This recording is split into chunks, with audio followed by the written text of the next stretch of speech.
Good morning, everyone. My name is Tom Yarbrough. I'm a hearing officer for the City of St. Louis Department of Public Safety. We are here this morning for a public nuisance abatement hearing for the property located at 1122-26 Washington Avenue. The listed owner of the property is Copia Acquisitions. Here on behalf of the city is problem property attorney Ms. Georgiana Ekbo and Ms. Susan Phelps. On behalf of the property owner, we have Ms. Sarah Mullen, and I understand Mr. Ladendorf will be joining us later in the hearing. If there's nothing that we need to discuss before beginning this hearing, Ms. Ekbo, you may proceed and call your first witness, or present any information that you so choose. Well, Your Honor, have a brief opening. We're here today because 1122 Washington is a public nuisance. Copia Acquisition LLC is the owner of 1122 Washington. Their tenant is Rain Restaurant. The evidence will show that Copia Acquisition has failed to abate the nuisance. The evidence will show that Rain Restaurant is maintaining or permitting a condition or engaging in activity which unreasonably annoys, injures, or endangers the safety, health, morals, and repose of the inhabitants of the city. The evidence will show that there are over 140 calls for nuisance-type activity at 1122 Washington in the last 12 months, including disturbances, noise, fighting, assaults, and shootings. Today, we'll hear the testimony of a downtown resident that witnessed one shooting on December 12, 2020. In that particular incident, 4 people were shot.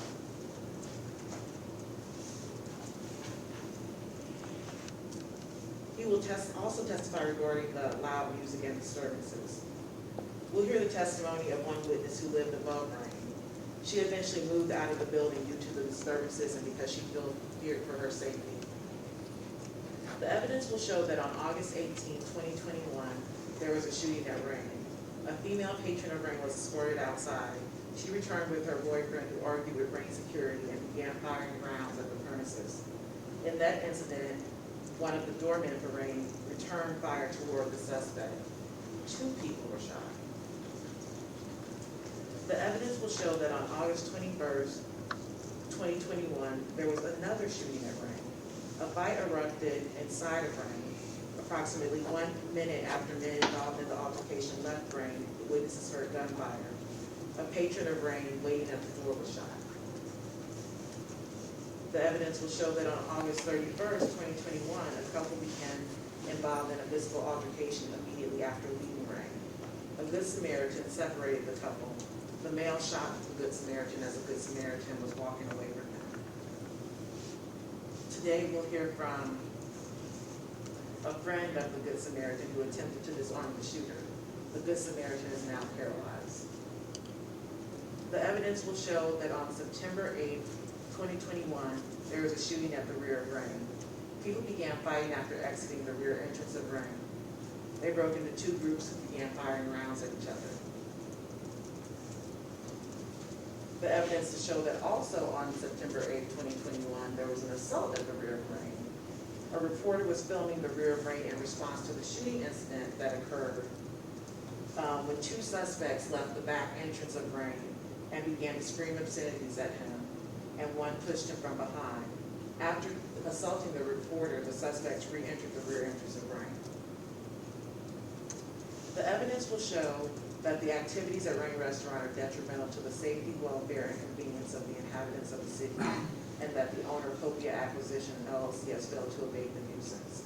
Therefore, the city would ask that you order the portion of 1122 Washington that Rain occupies be closed and boarded for 1 year.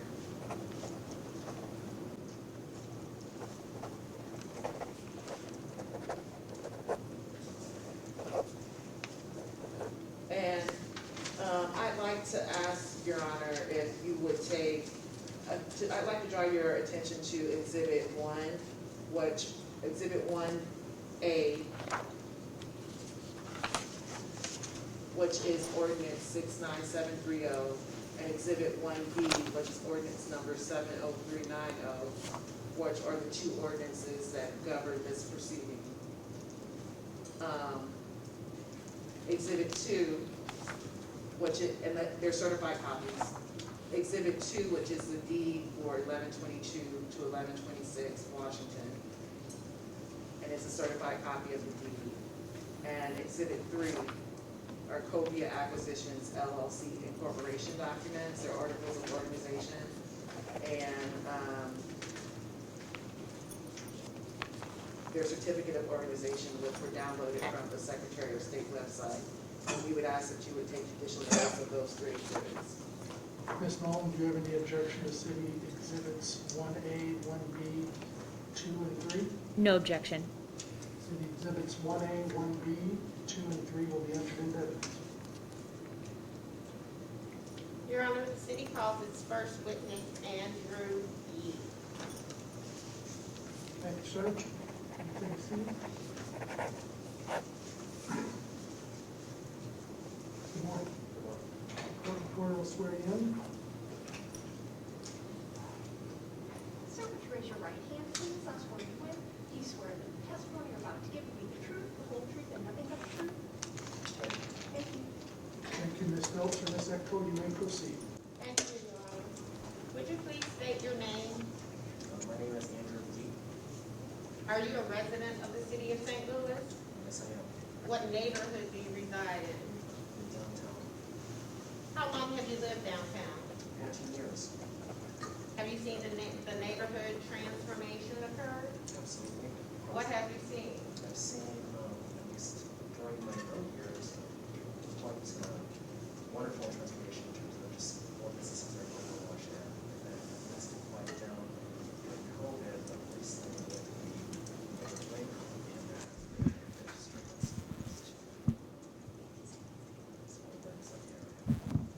So how would you describe the neighborhood when you first moved in? It was just bustling, actually. It was bustling. Mr. Yee, can you speak into the mic? It was bustling. The court reporter can hear you. It was bustling.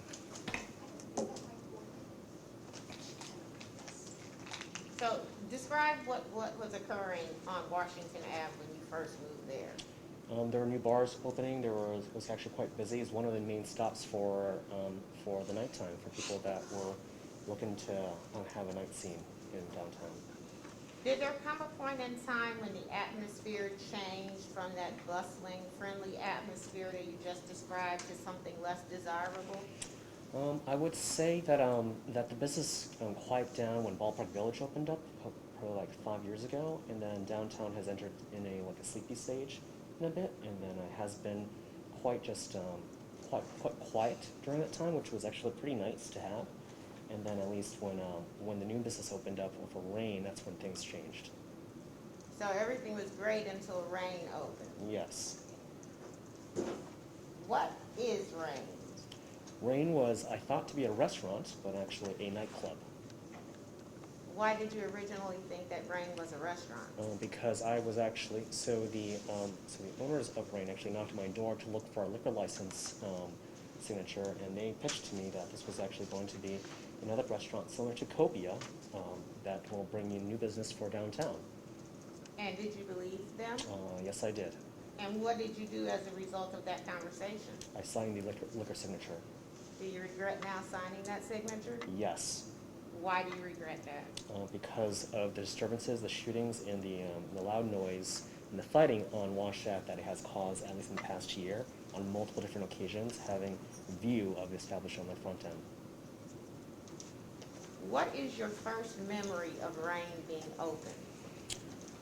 Probably in late fall when there was a couple of fightings happening in front of Rain. And were you inside your apartment when you heard or saw the fights? Yes. Where do you reside? I reside in Lucas Lofts, which is right across the street from the front entrance. So you were inside your unit. Were your windows open or closed? My windows are generally closed, but I have a full view of the front entrance. So what can you see from your apartment window? The complete front entrance of Rain Restaurant. So when you heard the noise, did you look out your window?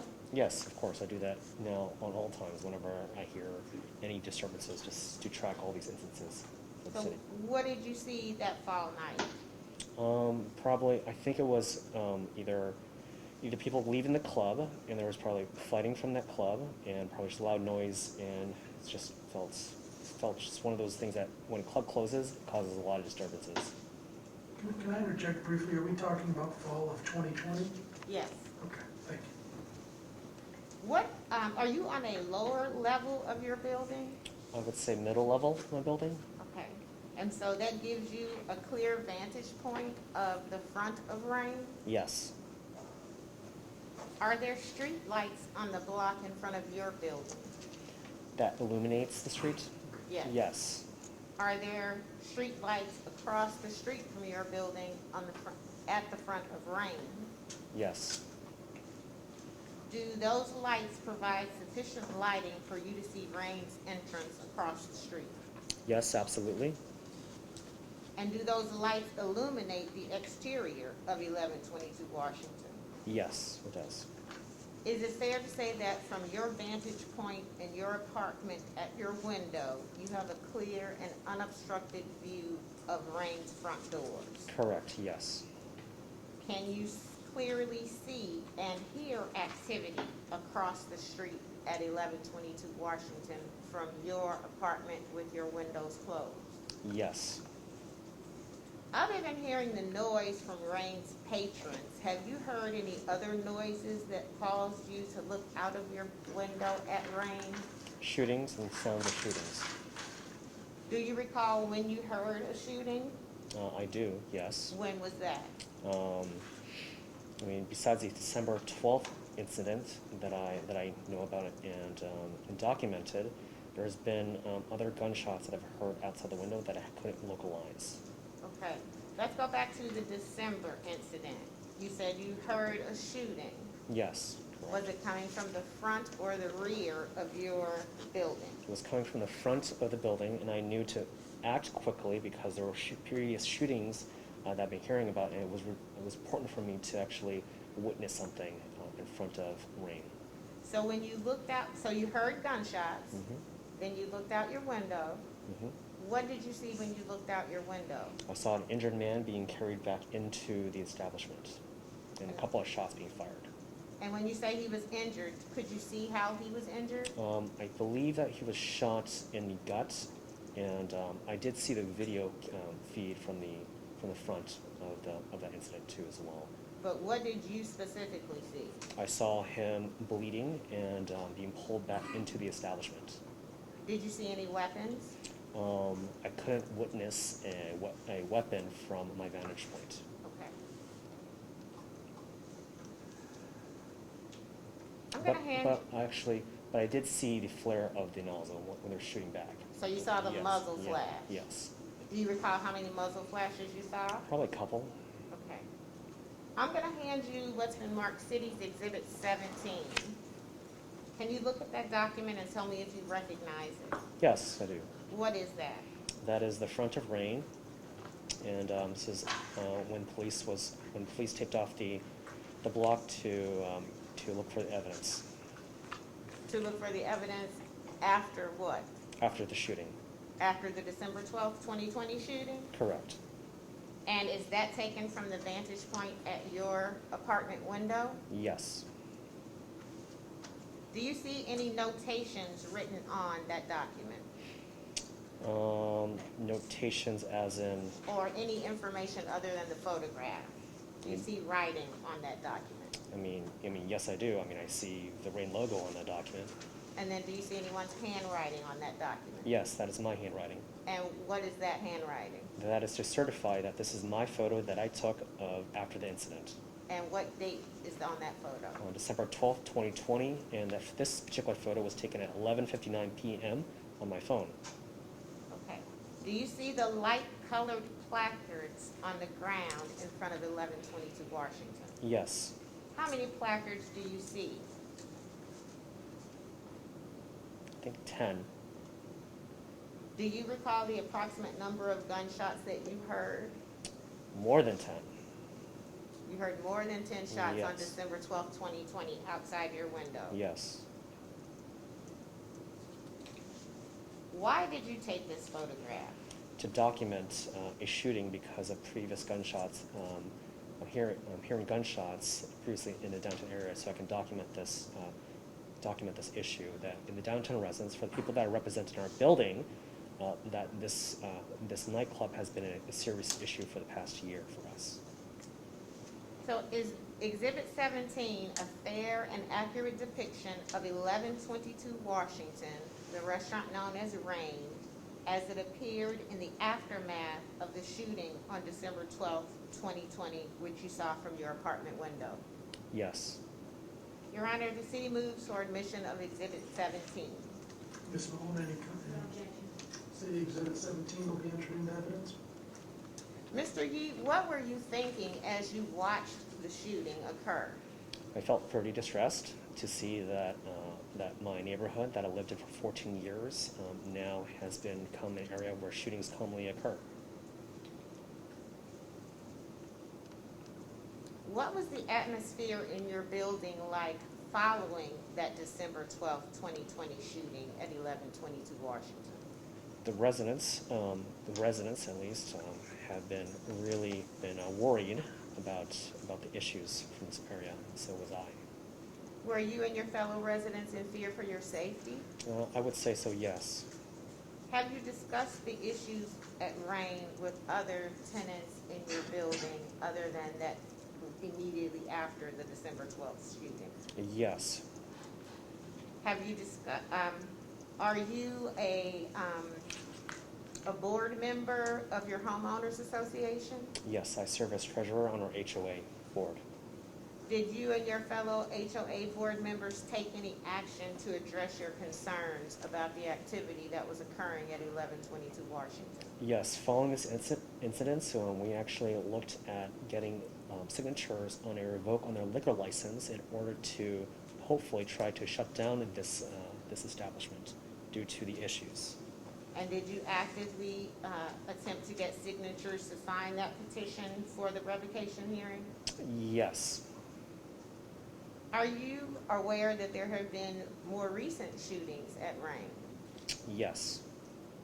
How does being exposed to this level of violence across the street from your home make you feel? Absolutely upset. Why does it make you upset? Because I've been a downtown resident for 14 years, and I would say St. Louis has been a kind home to me, and I feel that I am worried about my safety, where I would potentially be moving from this area. Have the shootings and disturbances and noise that come from Rain and its patrons impacted your daily life? Yes, in a way that I have to be aware of what's going on, so I can try to track stuff down in terms of evidence, so I can actually have things done for the area, so we can actually address the issues in the block. So now you've become more diligent, is that fair to say? Correct. And you watch the situations more carefully as you leave your building? Yes. Are you concerned about your safety when you leave your building? During the evenings, I do. Do the noise, disturbances, and shootings only occur on the weekends? No, it does not only occur on the weekends, it also can occur on Tuesdays and Wednesdays and Thursdays, depending on the events that they hold during the evenings. If the shootings, fights, noise, and disturbances which you've witnessed at Rain over the past several months continue, what is your plan? I would most likely sell my property and move out of downtown. Do you see any other resolution other than selling your property and moving? In things that what I can do, and besides trying to get our residents in the downtown area to try to get together and address the situation that has occurred here at this establishment to try to lower the crime at least. Have any of the residents of your building told you in your capacity as a board member of the homeowners association that they intend to move if the problems at 1122 Washington are not stopped? Yes, several. Is there anything else that you think the hearing officer should know about what goes on at 1122 Washington at Rain? I would say that that I can speak for the people in my building, that we've been trying in every attempt of our ability to communicate to the city that this nightclub has been a really large issue with the amount of crime that occurs on Washington. There's a lot of other places that do have loud music that does promote good business practices, but this one in particular is very much brings in, I'm not sure how to say it, but fights and shootings don't really occur like this with any other businesses at all in front, especially on the other side, on the western side of Tucker, for example. And we are very much supportive of all businesses on Wash Ave, but this one has been very much the only detriment, at least with this gun violence that's been occurring. Thank you, Mr. Yee. Your Honor, I have nothing further of the witness. Thank you. Ms. Nolan, any comments? Mr. Yee, thank you for being here today. I represent Cobia Acquisition LLC, the owner of the building. Just a couple of questions about the application. You indicated you've been a resident of Lucas Lofts for approximately 14 years, is that correct? Yes.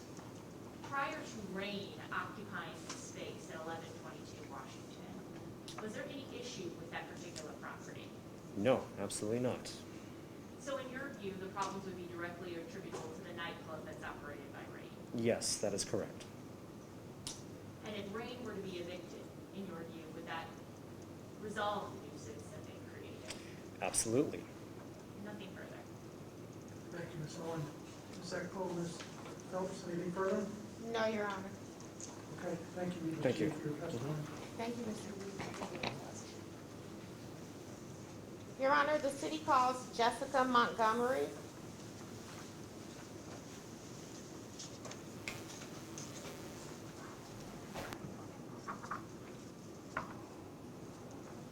Good morning, Ms. Montgomery. Please raise your right hand. The court order will swear you in. Ma'am, do you swear that the testimony you're about to give will be the truth, the whole truth, and nothing but the truth? I do. Thank you. And, you know, try to do your best to speak up and be for the court order and everything. Thank you. Thank you. Could you please state your name? Jessica Montgomery. In the fall of last year, where did you live? I lived at 1110 Washington in the Vanguard Lofts building What floor did you live on? on the 6th floor. How long did you live downtown at the Vanguard Lofts? I moved in April 2019 and I moved out on Halloween 2020, October 31st. Describe the building's layout.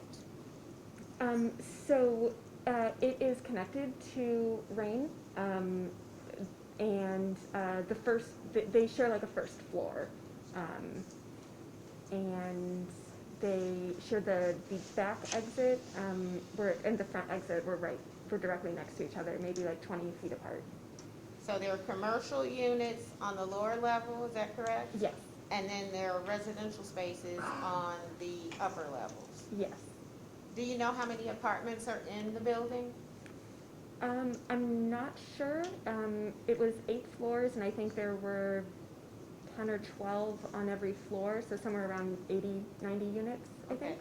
so 80 or 90 residential units. How many commercial spaces were on the first floor? As far as I know, just the one that Rain was occupying. So Rain was the only business on the first floor. At least in the time that I was there, I know when I moved in, there were still signs up for Copia, but I moved in after they had left. Okay. So what entrance is used to access the residential units? It's at 1110 Washington. And then what address or what entrance is used to access that commercial unit at Rain? It's 1122, it's next door. So you said there is some commonality in the first floor in the hallways. So are there common hallways or passageways on that first floor that provide access to both residential and commercial units? I believe they were connected, but there wasn't, there were doors that were locked, so, like, I couldn't get into their space. Okay. You said you're familiar with Rain, is that correct? Yes. What's your first memory of Rain being open? My first memory of them being open was in the summer of 2020. I think it was like early summer, June or July, I think. In the Vanguard Lofts building, our fire alarms kept going off at night. One day I was walking past the apartment manager's office and asked her what was going on with them, because it had been like multiple in a week. What time of the day or night are these fire alarms going off? Very late. It was like 11 p.m., midnight. Were you in couldn't- bed when these alarms were going off? Yes, Were you asleep when the alarms were going off? yes, Were you awakened by the alarms? yes. Okay. So about how many times did the fire alarm or smoke alarm sound? I remember at least 3 times. Okay. I will say that it did get to a point where they were going off so often, we didn't even get out of bed. We wouldn't vacate the building when they went off. Do you know what was causing the fire alarm to sound? I was told by the building manager that it was like a fog machine or a smoke machine that they had at Rain that was So- setting it off. Some mechanical device at Rain was causing the smoke or fire alarms in the residential units to go off as well. Yes, Did that disrupt your sleep? yes. How did you feel when you heard that sounding of the fire alarm on multiple occasions? Well, the first time it was really, it was like pretty distressing because it was very loud and I was dead asleep, and it was, scary getting out of the building. And then, after they went off a few times, we knew what the deal was and didn't even get out because we knew it wasn't actually a fire. Why was it scary going out of the building? So just because there were so many people, it was really crowded, and And were you in your pajamas? yes. So you didn't want to encounter a bunch of people partying in a club and you're in your jammies at 11:30 at night, is that correct? Yes, and carrying a cat. And carrying a cat. Okay, you gotta say the cat. Can you hear voices when you're from Rain when you were in your apartment? I couldn't hear voices, but I could hear music. Okay, and what did you feel, the bass of the music, or could Yes. you hear the words of the songs? Just the bass of the music. And how did that interfere with your time in your apartment? There was a period over the summer where we were woken up almost like multiple times a week from the music at Rain. So this would occur during the weekdays or weeknights as well as weekends? Yes. Did you ever smell anything unusual coming from Rain? Yes, there was one occasion where I had gone down to do laundry on like a Sunday afternoon, and I thought I could hear very loud music, and the first floor of our building smelled both like cigarette smoke and like marijuana. And are there any residential units on that first floor? No, there's not. So the marijuana smell would have to be coming from that first floor commercial unit? Yes, I think that's what I thought it was coming from.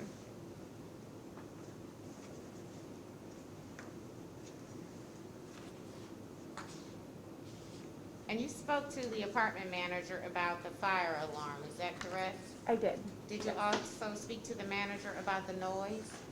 Oh, we spoke at the same time about the noise. And what was the discussion about the noise? We were just discussing, I had thought Rain was a restaurant, like the first witness mentioned. I thought they were a restaurant until I started hearing all the noise. And then when they mentioned the smoke alarms being caused by like a fog machine, which I just had never experienced that at a restaurant, having a fog machine. That would And be unusual. so yes, we spoke at that time about the noise and the fog machine, and one of the things we discussed is that neither of us really felt like they were a restaurant, that they were really more of a nightclub. Okay. Now, did the actions of the patrons of Rain at some point cause you to be concerned for your safety when you entered your building? Yes, one of the things the apartment manager told me is that she had caught patrons of Rain tailgating into the building. What's tailgating? So when you, we had like a fob that you swipe, it's like a magnetic lock, and when you swipe it, that someone just follows in right behind you. And because it is such a big building with so many tenants, you don't always recognize people, so I think the idea is that you can sneak into someone's building and they just think you're a resident as well. So why did this tailgating concern you? I was concerned that somebody could follow me into my building and that I wouldn't know what they would be doing in the building, that they could be doing something harmful to other residents, that they could harm me. So it was a safety issue. Yes, You didn't want any unauthorized people walking the halls of your residential building. Is that fair to correct. say? Yes. As a result of the tailgating and the various types of disturbances, did you and your husband alter your daily routines? Yes. How did you alter your routines? We were trying to avoid going out after dark Why was that? because we were concerned about just that it was not as safe to be out after dark on Washington and on our block. Did you do anything else to alter your daily routines because of the activity that was occurring at Rain? One thing we did is we would try to exit through the back exit more often so that we weren't coming out right next to Rain. And did you have a concern about the winter and getting dark outside? Yes, we were concerned that since we did move out during the fall, a big part of the reasons we decided to move out then was we realized that if we aren't going out at night in the winter, that means we're just going to be in our apartment all the time. And that, we both work downtown, and so how are we going to walk home from work if we're afraid to be on our block after dark? So after altering your routine to avoid encountering the patrons of Rain, did you feel more secure and more comfortable? I would say yes, that like in the moment we would feel more secure by leaving through the back door or not being out at night. But you had to drastically alter your routine to get to that level of comfort and Right. security. Right. Ultimately, did you decide to move from the Vanguard Lofts? Yes. When did you decide to move? In September 2020. And what was the proverbial straw that broke the camel's back to make you and your husband want to move? I think honestly it had just been another night where we just didn't get any sleep because of Rain's noise, that we were just tired of not sleeping through the night and tired of being afraid of entering and exiting our building. Did you wait until your lease expired? No, we did not. We broke our lease, I think about 6 months early. So the problems were so bad from the behavior that was occurring at Rain that you and your husband broke your lease with 6 months left to go. Yes, and I believe we paid about $1,500 out of pocket to break our lease. So that you could move to a place where you felt more safe and secure? Yes. So you said you moved out on October 31st? Yes. What time of the day did you move, or was it an all-day thing? It was a kind of an all-day thing, and it was a multi-day thing. We started on October 30th and then finished up on the 31st. Did anything alarming occur during your move out that involved a Rain employee? Yes. What happened? I was taking some boxes out to my car, which was parked in the alley behind Rain, which is so it was parked on St. Charles. And I was walking out to the car, and there were two people, a woman and a man, standing outside. and they were smoking a joint. I could smell that it was marijuana. And as I was walking up, the woman, she was kind of like crouching behind my car. And as I walked up to her, I just asked her like, "Oh, excuse me, I need to get to my car." And she turned around and looked at me and she said, "Oh, I'm sorry, I was hiding from a cop." So a woman who you had just witnessed smoking marijuana was hiding by your car Yes. because she was trying to evade the police? That's what she told me. Okay. Did she move away from your vehicle so you could continue to load it? Yes. Did you see where she went after she left your car? Yes, she went over to the back door at Rain. And did she encounter someone at the back door or near the back door of Rain? Yes, she encountered, she and the man both talked to Dana Kelly, who came out of Rain. And how do you know that the individual that came out of Rain was Dana Kelly? I had read an article when they first opened in the Post-Dispatch, and so I had seen a picture of her from that article. And is Dana Kelly the owner of Rain? Yes.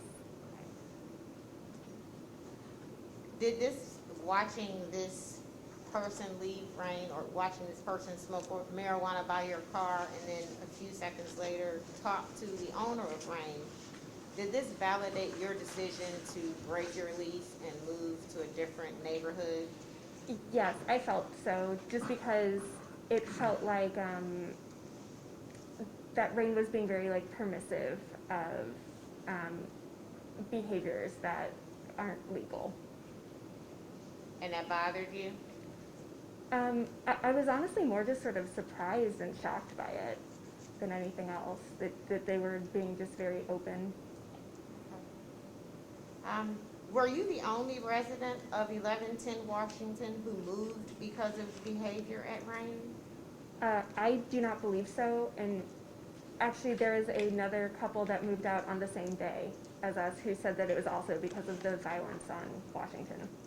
How did you've told us a few times that you were afraid of when some things happened, but what is your overall feeling of the atmosphere that Rain brought to Washington Avenue?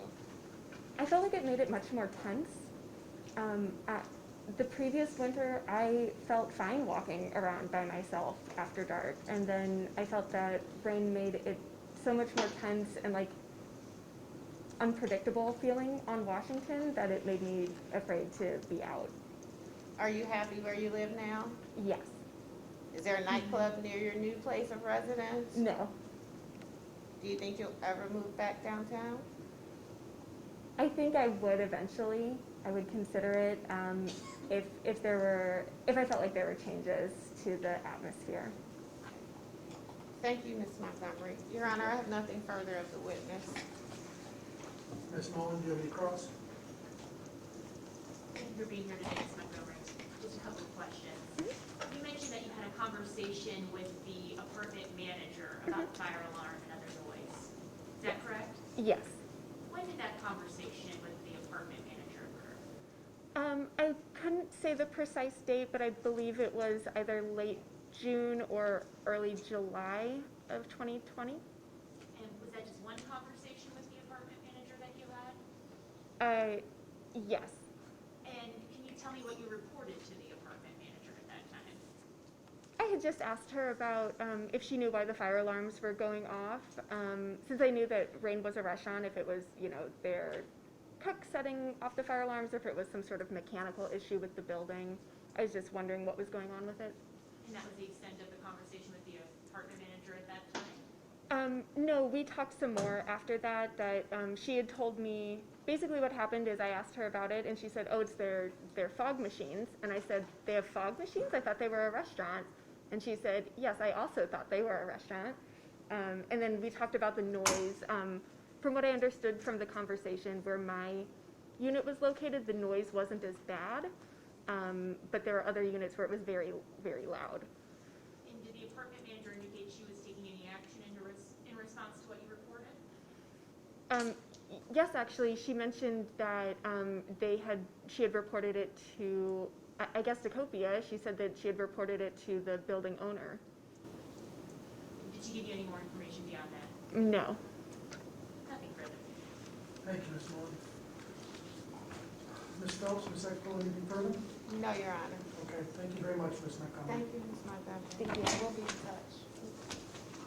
Your Honor, the city calls Sergeant Samantha Edwards.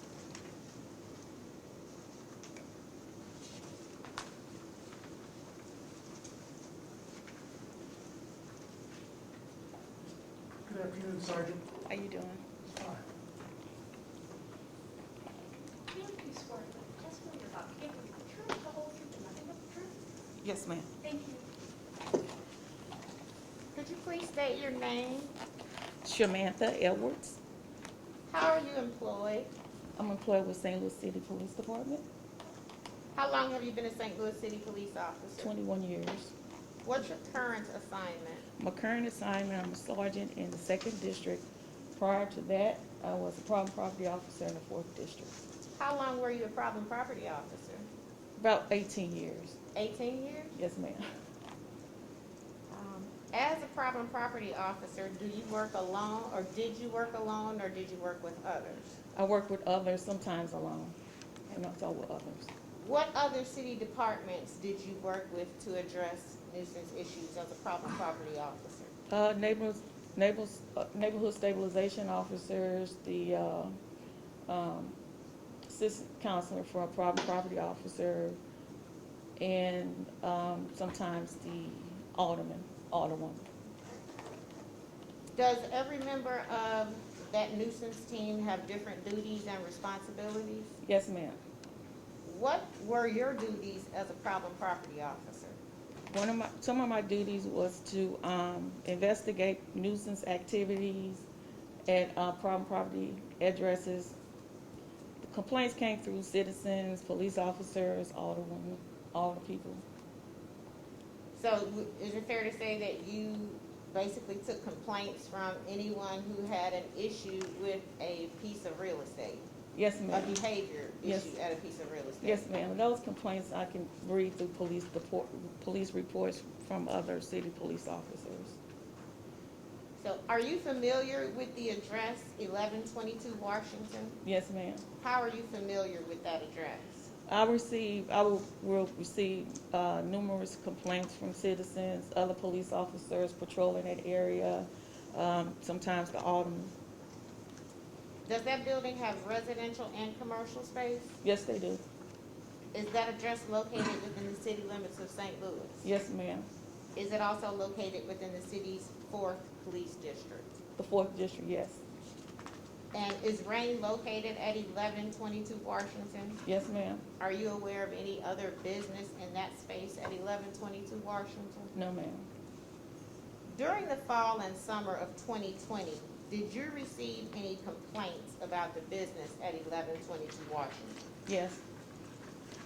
Did you notify your team members when you received those complaints? Yes. Had any of your team members received any complaints about the activity at 1122 Washington? Yes. Did you share those complaints with each other? Yes, ma'am. Were the complaints you received similar? Yes. What was the nature of those complaints? We received a lot of disturbances, complaints, noise complaints. After taking those complaints, did you begin an investigation? Yes, ma'am. And what did you do when you began your investigation? My investigation began with a lot of complaints from citizens about noise and disturbances. So what I would do is pull the calls for service and get the neighborhood stabilization officers involved. What are calls for service? Calls for service is a summary of the type of incidents to a particular property. So what do calls for service tell you? It tells us the date, the time, the location, and the type of incidents to the property. I'm going to hand you what's been marked City's Exhibit 4. Can you look at that and tell me if you recognize that document? Yes, ma'am. What is this? This is the event summary, For what location? 1122 Washington. And is there a date range on that document? Yes, ma'am. What's the date range? The date range is December the 19th, 2019 till September the 8th, 2020. How is that report generated? It's generated through a system the police department use called a net viewer. And what does NetViewer tell you? It logs the 911 and non-emergency, and it tells us what the date, the time, and type of call to a particular address. So basically, NetViewer is the database that holds all the information about a call to police? Yes, ma'am. So it lists, you said the date and time that the police were called? Yes, the type and the location. And does it also include the employee who responded to that radio assignment or that call for service? It will list their DSN. What is a DSN? DSN is a department serial number attached to a police officer. So every police officer has a distinct or different DSN? Yes, ma'am. So you'd be able to look on this list and see what officers responded if you had the list of DSNs, is that correct? Yes, ma'am. So how is this report specifically generated? It's generated through complaints that comes through the department 911 non-emergency. So when you began your investigation of 1122 Washington, you said you ran calls for service, is that correct? That is correct. And you ran calls for services through NetViewer, is that correct? Yes, ma'am. And NetViewer is the database that logs all police calls? For St. Louis City Police Department, yes. And that is what's reflected on Exhibit 4, is that correct? Yes, ma'am. Look at the column entitled Location. Do you see that column? Yes, ma'am. Can you scan down that column and tell us if there are any entries that list an apartment number?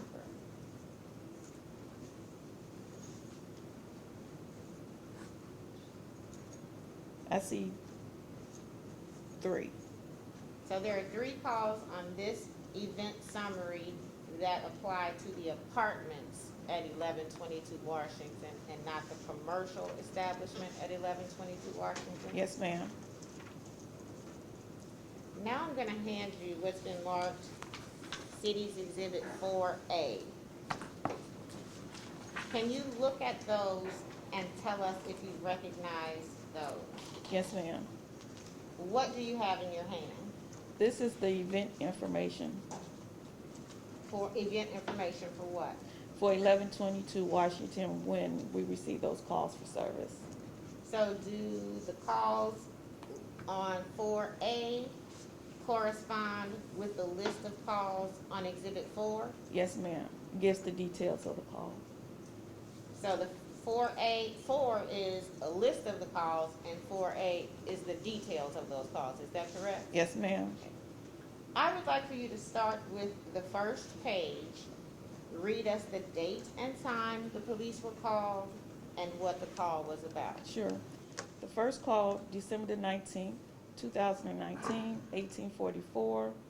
The details call, the caller hears yelling and movement coming from the vacant restaurant below her apartment. Okay, let's move to the next call. January the 20th, 2020, the time 22:55. The caller states he is walking at a bar, accidentally set off the alarm. Can you read that again? Sorry. The caller states he is walking at a bar and accidentally set off the fire alarm. Does that say he's working at a bar? I'm sorry, he's working at a bar. And what happened? Accidentally set off the fire alarm. And does he indicate whether or not that bar is open or closed? It's closed. At the bar, that is closed. Now, in your years, 18 years as a problem property officer, have you had to deal with building code issues and building division issues? Yes, ma'am. Is someone supposed to be doing construction work in a premise at 10:55 at night? No, ma'am. Is that too late to be doing construction work Yes, in a ma'am. residential building? Yes, ma'am. If you could go to the next call, would you please read that? Sure. The date, February the 18th, 2020. The time, 1836. At Rain Restaurant Construction, second apartment, residents complaining of excess noise from the construction. Apartment landlord stated the work must end around 1800. Work continues until late at night, disturbing the residents. Caller has contacted the building owner and construction crew that continue to ignore her. So is 1836, in civilian time, 6:36 in the evening? Yes, ma'am. And so residents are complaining about the noise coming from the construction workers at 6:36 in the evening. Yes, ma'am. Can you move to the next call, please? Sure. The date, March the 17th, 2020. The time, 21:55. Reporting construction workers being loud in the business that is being developed on the ground level of her apartment building. What is this military time 21:55? What time is that? 9:55. So they're doing construction work at 6:36 in the evening and at 9:55 in the evening. Yes, ma'am. Can we go to the next call? Sure. The date, August the 8th, 2020. Time, 01:41. Disturbance for Rain Restaurant. The bar should be closed. A massive crowd. Caller wants to cite business for being open after 1:30. What time is military time 1:41 in civilian time? 1:41 a.m. So 1:41 a.m., there's a large crowd and there's a disturbance at Rain. Is that correct? Yes, ma'am. Can we go to the next call? Sure. August the 2nd, 2020, 0141 is the time. Just got on view. And what does on view mean? That means the police officer walked up on an incident or was present during the incident of carrying at a certain property. So this was not a specific call placed to the police department, but this was an officer on duty, on patrol, saw something that alerted him or her, and they made a notation in NetViewer when they called out. Right. Yes, ma'am. Can you go to the next call, please? Sure. The next one is August the 7th, 2020, time 23:47. The caller states loud music and people outside a Rain restaurant at the Borg location. No social distancing. And what civilian time is military time 23:47? 11:47 p.m. So at 11:47, Rain is still open and patrons are still making noise. Yes, ma'am. Can we go to the next call, please? Sure. The next call is August the 9th, 2020, time 00:15. Female caller states people on the roof of Rain Bar and the music is too loud. This is a second call. Same information, still too loud. So at 11:26 at night, there's a party on the top of the building. Yes, with Rain's 23:26. patrons. Yes, ma'am. Can you go to the next call? Sure. August the 9th, 2020, the time 00:38. Female states there is a loud music coming from this location or further. The bar will be closing shortly. Noise would shut down then. And that was at 12:38 in the morning, is Yes. that correct? Yes, ma'am. What's the next call? The date, August the 30th, 2020, time 15:49. At Rain Bar Restaurant on the first floor, supposed to be shut down for violation, and the caller states that they are open and playing their music so loud the caller can hear, is on the 6th floor. Caller requests them to shut down. So this was a call from a resident, and correct me if I'm wrong, at 5:49 in the evening? No, ma'am. I'm sorry. This would be 3:49. Oh, my military time is off. I'm sorry. So at 3:49, a resident called and said that the music is so loud she can hear it in her 6th floor unit. Yes, ma'am. Can you move to the next call? The next one is September the 3rd, 2020, military time, 18:18. Loud music coming from the restaurant. Caller refused police contact. Caller requests ETA stating they're open their roof and she can't hear her TV. Did she call twice?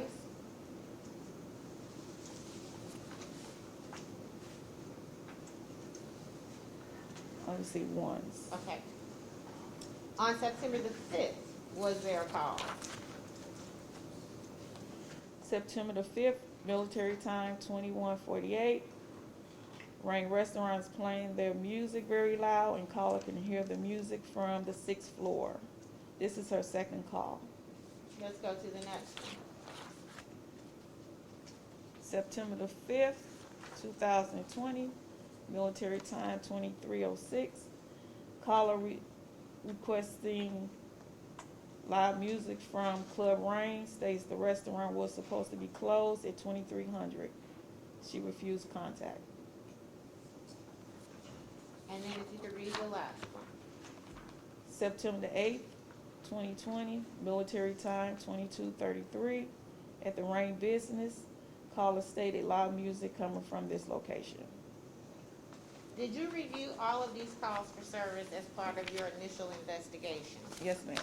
Are these calls for service similar to the complaints that you received? Yes, ma'am. What do these calls tell you about the business at 1122 Washington? That they are continuously have noise and disturbances called at the address and not abiding by the social distancing. And do you believe that the activities listed here on Exhibit 4 and detailed in 4A disturb the quality of life of the residents in that building? Yes, ma'am. Are these documents, Exhibit 4 and 4A, generated in the normal course of business as a problem property officer? Yes, ma'am. Your Honor, the city moves for admission of Exhibits 4 and 4A. Ms. Mullin, any objection to city exhibits 4 and 4A? Just an objection based on hearsay to 4A, preservation of the record. All right, that'll be noted for the record. Exhibits 4 and 4A will be entered into evidence. Ms. Phelps? Sergeant Edwards, did the nuisance team take any action as a result of your investigation? Yes, ma'am. What did you do? We held a meeting with the nuisance team and issued a nuisance document to the property. So you issued a nuisance notice to Yes. the property owner? Yes, ma'am. And why did you issue that nuisance notice to the property owner? Because of the complaints, the calls for service, detail for their property. And after the notice was issued, was there a meeting held with representatives from the owner? Yes, ma'am. I know you were promoted in April of this year, and so you may not remember the details, but do you recall when that meeting was held? I don't, it was Zoom, I don't really remember. Was it shortly after the issuance of the September 2020 nuisance notice? Yes, ma'am. Do you recall who attended that meeting? I believe it was the owner, the NSO, myself, and the assistant circuit attorney. Assistant City Council? Yes, ma'am. Okay. And at that meeting, were the representatives of RAIN apprised of the problems, the disturbances, and the noise that were occurring at RAIN? Yes, ma'am. Did they give you any plan of action as to how they were going to address the issues? I believe at that meeting they discussed terminating their lease. As a former patrol officer and a former problem property officer for the same district for 18 years and now a sergeant, does the activity at 1122 Washington, RAIN, pose an inconvenience and a safety risk to the visitors of the 1100 block of Washington and the surrounding area? Yes, ma'am. Your Honor, I have nothing further of the witness. Ms. Mullin, any cross? Mr. Lindor, can you handle the problem? Latham? Good morning, my name is Justin Landor. Nice to meet you, Sergeant. Thank you for your time today. I wanted to focus in on the meeting that was held shortly after the issuance of the September 10th, 2020 nuisance notice. I understood your testimony to be that representatives of the owner were there. I believe so. That the neighborhood stabilization officer was there, Yes, that you were there, yes, and then an assistant city councilor was there, correct? yes. So there were no representatives from Rain at this meeting, correct? Not that I can recall. Okay, and the owner indicated, based on the complaint that the city was receiving, that the owner was going to take the action of terminating Rain's lease, correct? Correct. Are you aware of whether the owner followed through on that statement? I don't. Okay. I don't have any further questions. Thank you very much. Thank you. Thank you. Thank you. Thank you very much, Sergeant. Thank you. Your Honor, the city calls Judy Lane.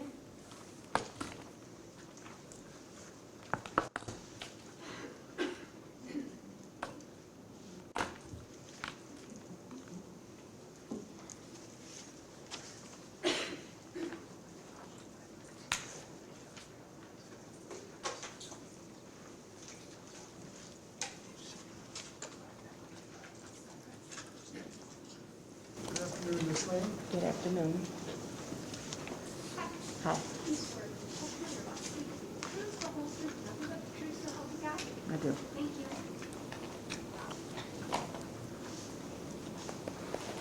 Would you please state your name? My name is Judy Lane, Where are you employed? City of St. Louis Public Safety, Neighborhood Stabilization Department. What are your duties in the Neighborhood Stabilization Department? I do nuisance problem properties. And what specifically do you do regarding nuisance and problem properties? I maintain the problem property database. I attend meetings. I post the notices. I take pictures, and I maintain the database. Are you familiar with the address 1122 Washington? Yes. How are you familiar with that address? Posted a cease and desist letter and a public nuisance hearing letter at the property. I'm going to hand you what's been marked City's Exhibit 5. Can you look at that and tell me if you recognize that document? Yes, this is a cease and desist letter. It's dated September the 10th, Is a- 2020. Is a cease and desist letter also referred to as a nuisance notice? Yes. Okay, so we'll use those terms interchangeably. Who is this notice issued to? Copia Acquisitions LLC, And why is it addressed to Copia Acquisitions LLC? because Copia Acquisitions LLC is the registered property owner for 1122 Washington. When was this nuisance notice issued to the property owner? September 10th, 2020. What's the purpose of sending this nuisance notice to the property owner? To make them aware of the nuisance issues at the property. Does anyone's contact information appear in that nuisance notice? Yes. Whose information appears there? The contact information in the first paragraph is the City Councilor Georgiana Ekpo. And does anyone else's contact information appear on that document? Yes, on page 3, Whose information appears?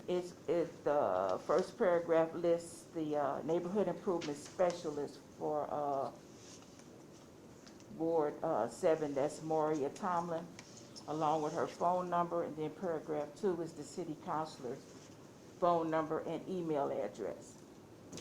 And so what is the purpose of sending this letter with this information and the contact information for those two representatives of the city?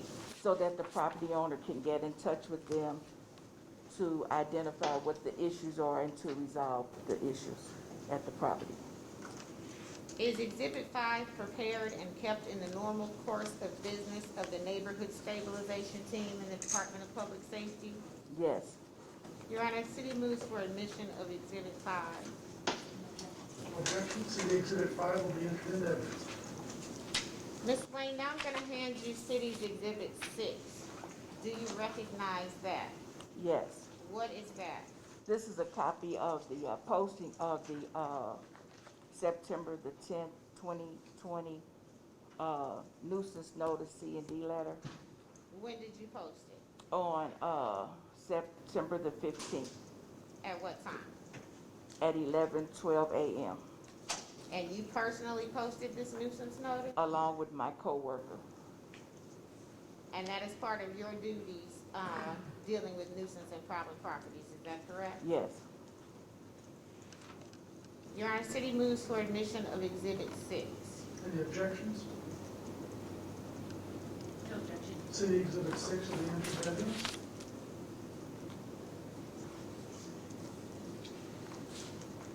Was a meeting held with the property owner or management of 1122 Washington?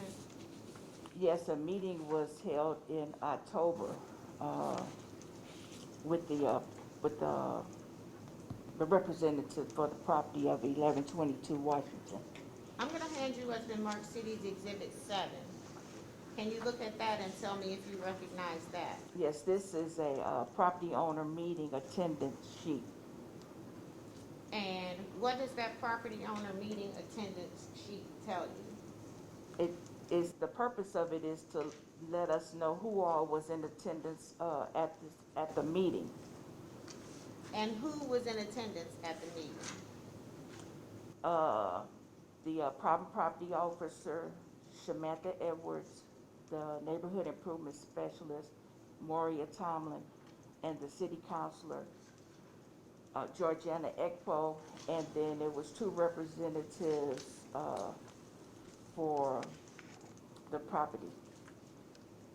And whose names appear there as the representatives of the property? Doug Bailey and Dan Walden. And does this document memorialize the meeting attendees and their contact information? Yes, Is Exhibit 7 prepared and kept in the normal course of business of the neighborhood stabilization team and the Department of Public Safety? yes. Your Honor, city moves for admission of Exhibit 7. Any objections? No objection. City Exhibit 7 will be entered into evidence. Your Honor, I have no further questions of Ms. Lane at this point, but we will recall her. I understand. City Cross? No problem. All right, thank you for now, Ms. Lane. Thank you, Ms. Lane. Your Honor, may we have a second? Of course. Your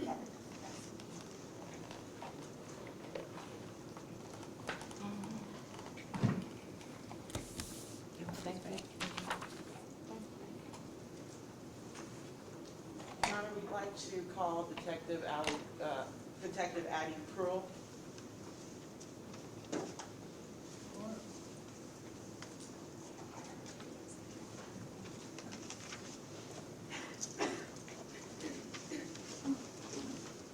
Can you spell your name for me for the record, please? ABBY, KRULL. Thank you very much. Hand raise your right hand, please. I'll swear you in. Please swear that the testimony you're about to give is the truth, the whole truth, and nothing but the truth. I do. Thank you. You most may proceed with Site 4, Ms. Phillips. Please state and spell your name for the record. Abby Krull, it's ABBY, KRULL, And where do you work? St. Louis Metropolitan Police Department. And how long have you been there? 10 years. What do you do there? The last couple of years, I am part of a unit that handles assault first, to include shootings. And are you a detective? Yes. Okay. And before you had that assignment, or you do non-fatal assault first, I'm sorry, is that what you do? Yeah. Before you had that assignment, what did you do? Patrol. Okay. And what are your job duties as the non-fatal assault first? We respond to and investigate crimes of assault first, to include shootings and stabbings with serious injuries. Okay. Are you familiar with 1122 Washington? I am. And is that address located within the city limits of St. Louis? It is. And is that address located in the police department's court district? It is. Okay. On or about December 12th, 2020, did you receive a call, an assignment to respond to 1122 Washington? I did. Okay. Why were you dispatched to that location? That address had a call for a shooting that occurred. Okay. And approximately what time did you arrive there? It was after 11 o'clock. Okay. And what was the scene like when you arrived? We arrived, there was a victim that was found inside of Rain Restaurant with apparent gunshot wounds, and a few security personnel for Rain.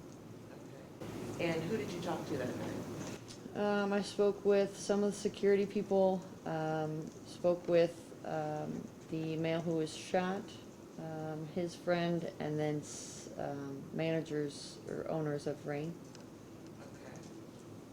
Okay. So, can you describe to us what happened that night? So there was, like I said, a call for a shooting. The male who was shot did not provide a whole lot of information. The security personnel said that there were two individuals that were standing outside the front door of Rain, speaking with security, when one individual said something to a group that was passing by.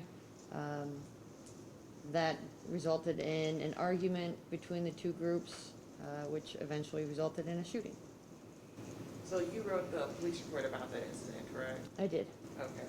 And you were the detective on the case as well? Correct. Okay. Did you get any video footage of the incident? I did. And how did you obtain that footage? Some video was provided to me, and some was gathered from a search warrant. Okay. And why did you have to get video from a search warrant? I requested some video from the cameras that were inside of Rain and affixed to the exterior of Rain.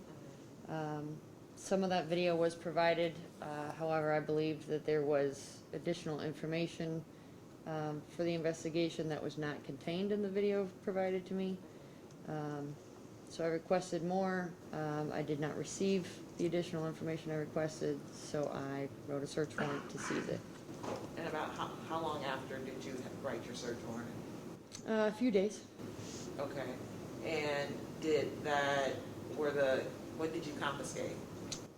So one warrant was to seize physical cameras from the premises, and the other search warrant was to view the data contained inside the SD cards contained inside the cameras. Okay. And did you obtain those SD cards? I did. Okay. And so did that video become a part of your report? It did? Are the videos that accompany reports kept in the regular course of business? Yes. Okay. I'm going to show you what's been marked as Exhibit 9.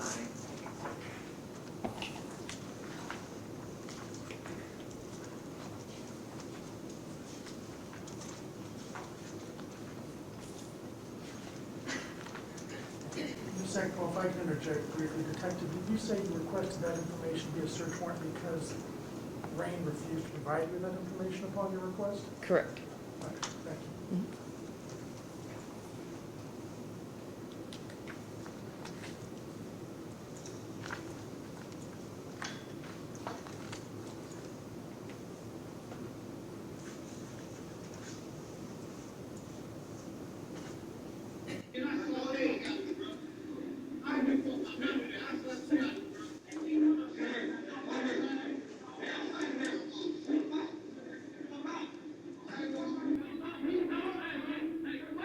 So this gentleman pulls a gun out about right now.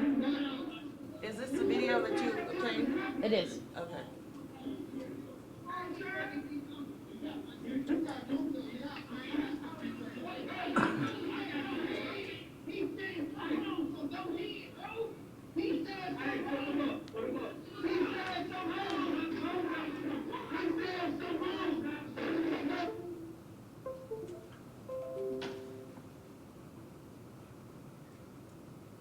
Oh, I'm sorry.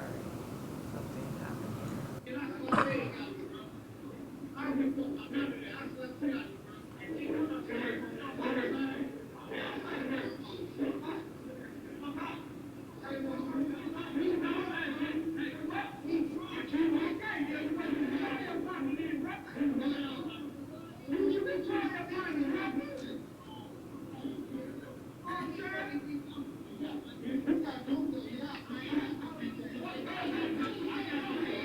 He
Sorry, there seems to be something.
I'm going to, can you tell me when you first see a gun? Detective Crowe, can you tell me when you first see a gun? Yep.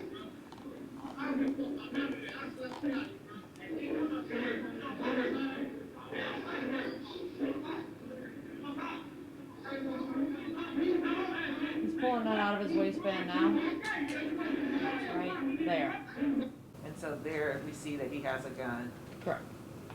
And did you identify who this man is with the hat? I was not. Nobody could tell me who the security personnel was outside. I spoke to them all. Some say they weren't out there, others say it was that person. So I was not definitively able to say who the security was. And did they tell you, was this a regular patron of Rain or not, or this man with the So gun? one of the security guys I spoke to said that he did recognize this guy as somebody who frequents the establishment. Okay. And the lettering on the door, does that say Rain? It does? So this is the front of Rain Restaurant. It is, yes.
ever identify this person here?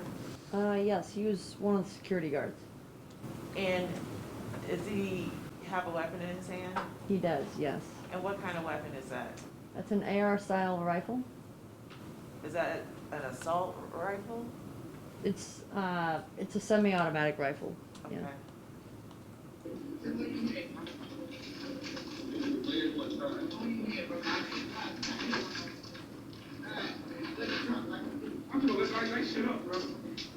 He also has a gun in his hand. This gentleman here also has a gun in his hand? Yes. Okay.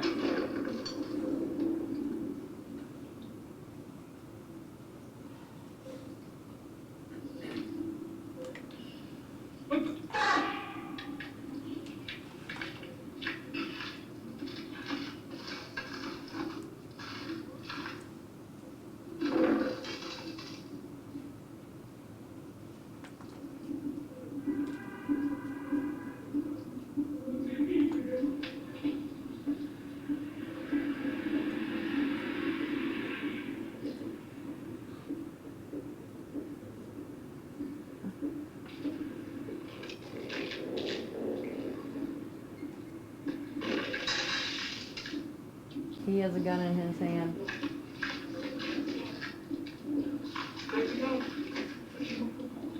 He has a gun in his hand as well.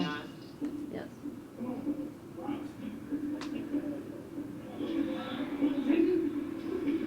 Now, did you identify this gentleman? I was not able to, no. Okay.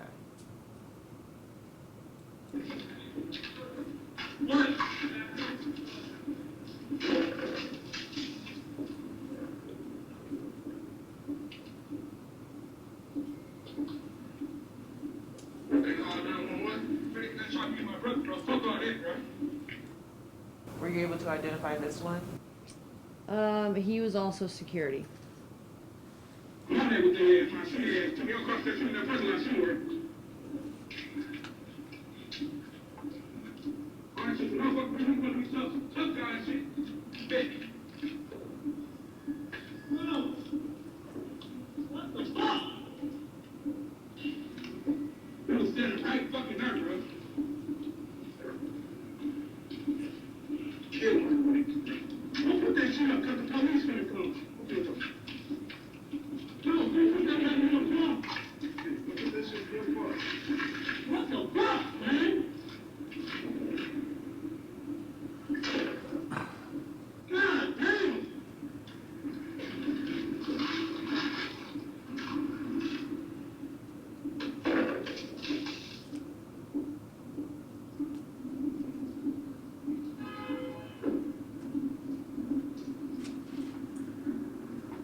So we saw someone take the gun, correct? We did, yes. And did you ever recover the gun? I did not. And was anyone harmed in this, due to this incident? Yes, 4 people were shot. And, I'd like to move to admit Exhibit 9. Any objection? City Exhibit 9 will be entered into evidence. Okay. Did you receive an assignment to investigate a shooting that occurred at 1122 Washington on August 21st, I did. 2021? And what happened in that incident? So I was not working when the incident occurred, so that case was assigned to me. And did you obtain any video footage of the incident? I did? Okay. And did you write a report about what you observed? I did, yes. And did the video become part of your report? It did, yes. And are the videos that accompany reports kept in the regular course of business? Yes. Okay. I'm gonna show you what's been marked as Exhibit 11.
Okay.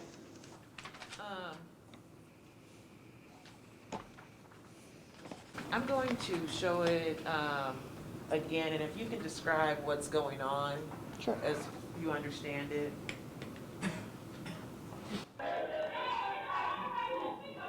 So there's a fight that broke out inside of Rain Restaurant. This is right in front of the front door, or right inside the front door. So there's a fight that breaks out, and some people are kicked out of the nightclub here.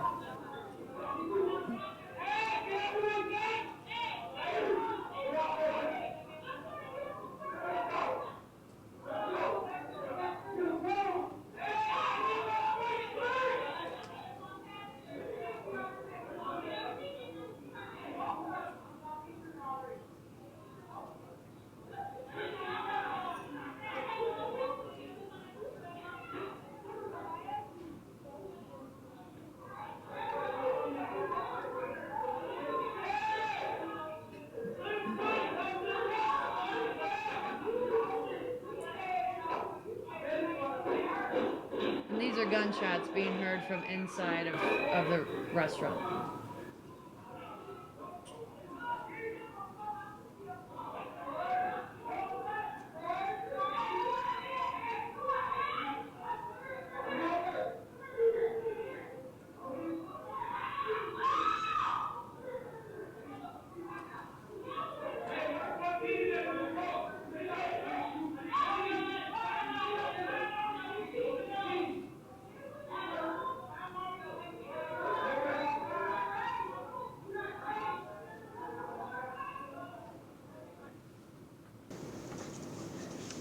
And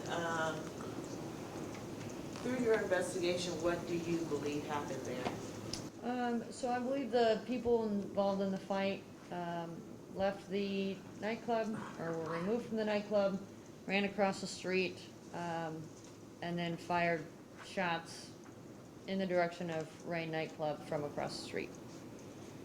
And was anybody injured? Yes, one person was sustained a gunshot wound. Okay. And was the shooter ever identified? He was not. Okay.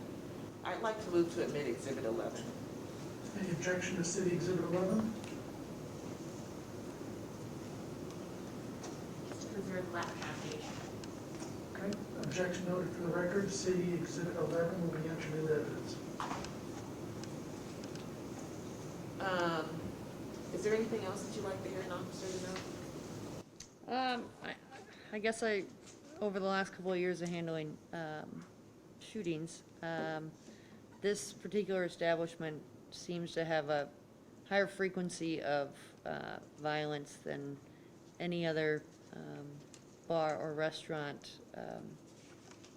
in the Washington, in that area of Washington Avenue than I've handled in the last couple of years. So I don't know if I've been to any other bar or restaurant that's had as many calls for shootings over the last couple of years.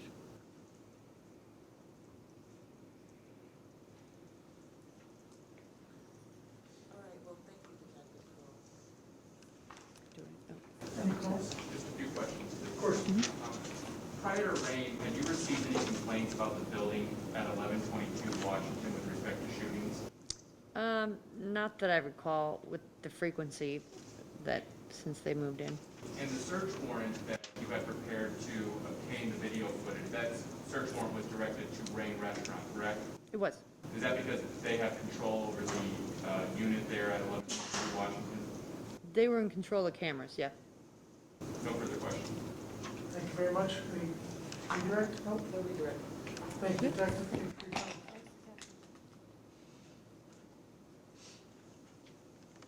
I'd like to call Police Officer Zachary Smith.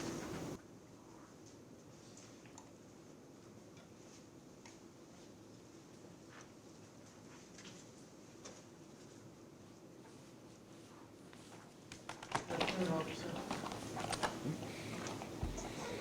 Do you swear the testimony you're about to give the truth, the whole truth, and nothing but the truth? Yes. You may proceed, Ms. Eichel. Can you please state and spell your name for the record? Zachary Schmidt, Z-A-C-S-C-H, or Z-A-C-H-A-R-R-Y-S-C-H-M-I-D-T. And where are you employed? St. Louis Metropolitan Police Department, And how long have you been at the St. Louis Metropolitan Police Department? about 4 years. And what is your current assignment? I'm a police officer for the downtown bike unit. Okay. And what are your job duties? Serve and protect the downtown community. Okay. Are you familiar with the address of 1122 Washington? Yes. Okay. And is that address located within the city limits of St. Louis? Yes. Is that address located within the police department's 4th district? Yes. On or about August 21st, 2021, did you receive an assignment to respond to 1122 Washington? Yes. Okay. And why were you dispatched to that location? The first radio assignment was for a shots fired, and then after that we got a radio assignment for a shooting that occurred at the Rain Restaurant. Okay. And you wrote a police report about this incident, correct? Yes. And you were the reporting officer? Yes. Okay.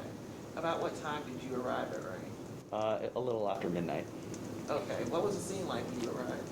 I was one of the later officers to arrive on scene, but there was no one else on Washington Avenue, and then there was not a lot of people in the Rain nightclub. Okay. And how many people total were shot in this incident? Just one. One person? Okay. And was there a witness, Richard Herbers, on the scene? Yes. According to your report, what did Richard Herbers have to say? He was walking on Washington Avenue, which was closed that night, and he said he saw two groups of individuals run out of Rain nightclub, and one of them turned back around and lifted up a gun and fired multiple times towards the Rain nightclub. Okay. And so he ran directly from the restaurant and then reached into, what do you? A man bag that was draped around his chest. Okay. And have you been dispatched to Rain Restaurant for other calls? Yes. What other calls have you been dispatched to Rain for?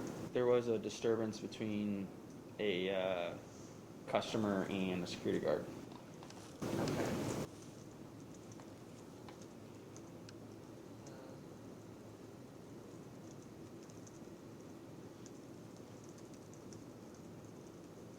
I have nothing further. Any calls? All right, that's it. Thank you, officer. Thank you.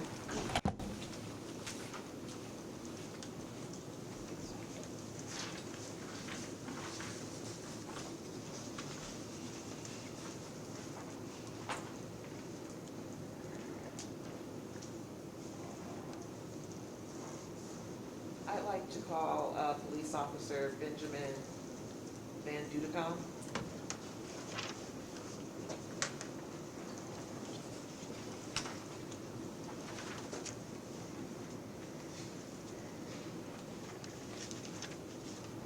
Good afternoon, officer. Afternoon. How are you? I'm good, Swear Eric. in? Do you swear that the testimony you're about to give will be the truth, the whole truth, and nothing but the truth? I do. Thank you. Good afternoon. Good afternoon. Could you please state and spell your name for the record? Benjamin Van Dudecombe, Benjamin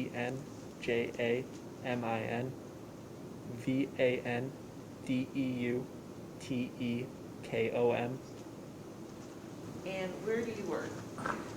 I work for the City of St. Louis Police Department. And how long have you been a police officer? 4 months.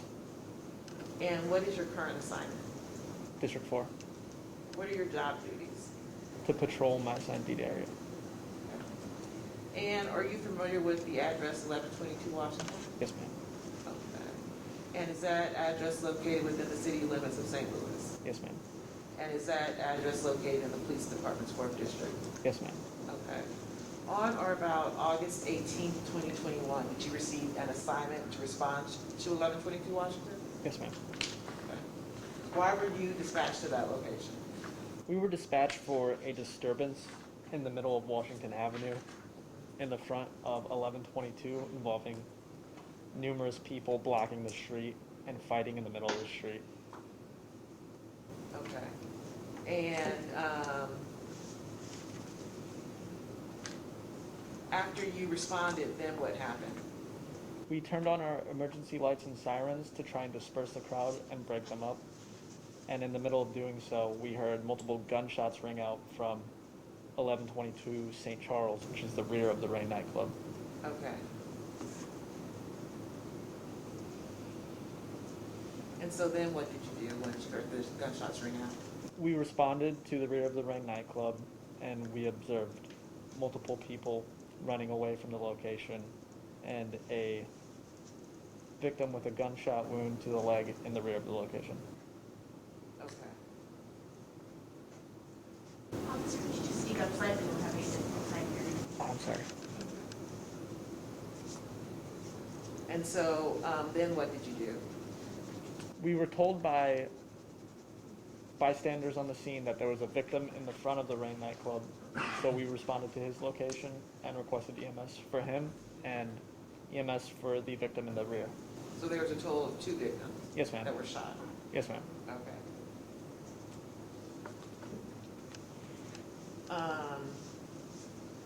Have you been dispatched to Rain Restaurant for other calls? Prior to that one, no. Okay. What about subsequent to that one? Yes, ma'am. And so were you dispatched to Rain Restaurant on September 8th, 2021? Yes, ma'am. Okay. And why were you dispatched there? It was put out over the air that there were shots heard fired in the rear of the Rain nightclub by another officer, so we responded to that area to assist. Okay.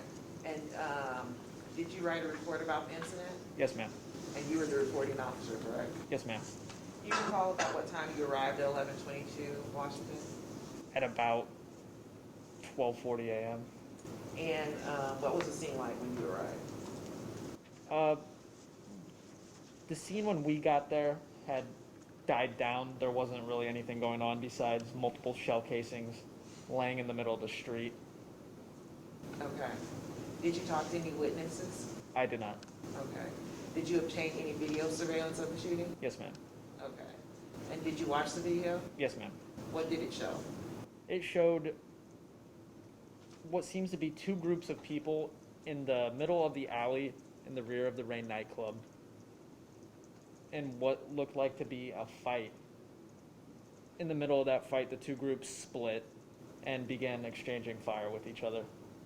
And then after exchanging fire, one group walks towards a black vehicle and drives away, and then the other group walks towards a white truck and drives away. Okay. And where did you obtain this video from? The Real-Time Crime Center. Okay. I'm going to show you what's been marked as Exhibit 13. And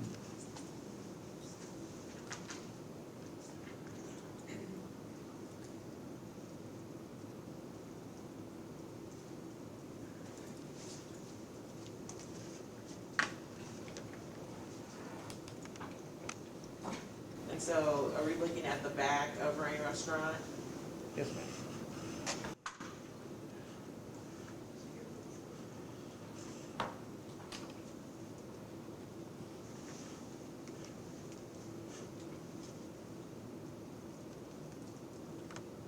And so we're seeing people come out the back of Rain Restaurant. Yes, ma'am.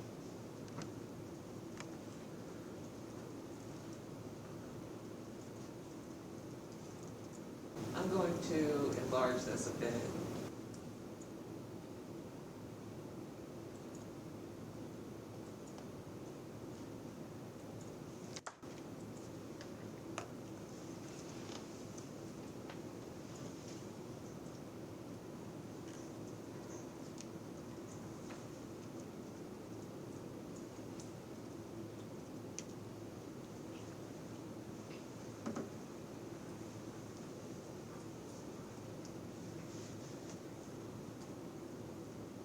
So are these some of the people that were involved in the altercation? Yes, ma'am. And they did come from the rear of Rain Restaurant? Correct. Please speak up, officer, just so the court reporter can hear you. Yes, I'm sorry. So this clip is 20 minutes. So primarily, do you recall it being just a bunch of mostly them being in the middle of the street and from side to side talking, things of that nature? Yes, ma'am. The altercation to where they were fighting and shooting at each other was like about 3 to 8 minutes long out of the 20-minute snippet. Okay.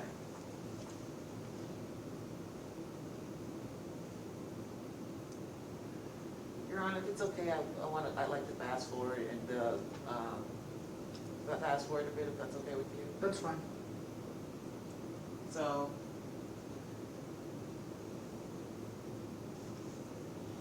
I'm gonna take you to about, can you tell us when you see the altercation? Right now is where it's starting.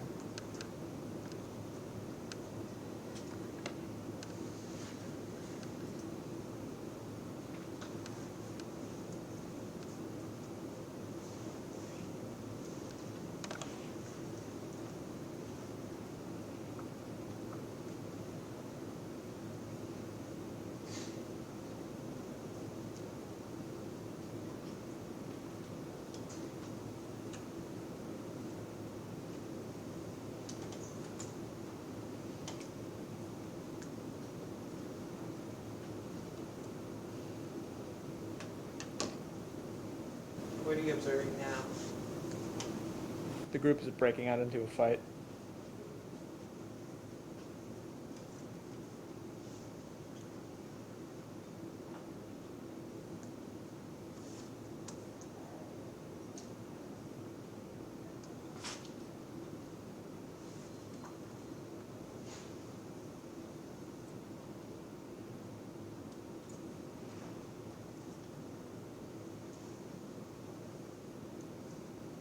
And what's happening now? Right now they're still fighting. I believe right now is when shots have just been fired. And so do you see people going for cover, correct? Yes, ma'am.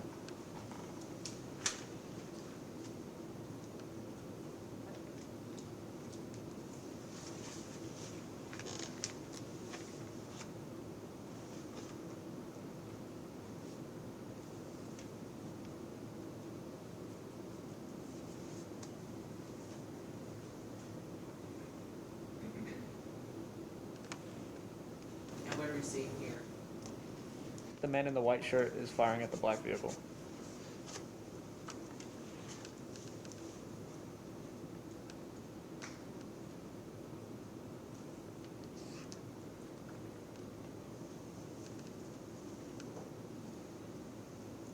And And so do you obtain video from the Real Crime Center in the regular course of business?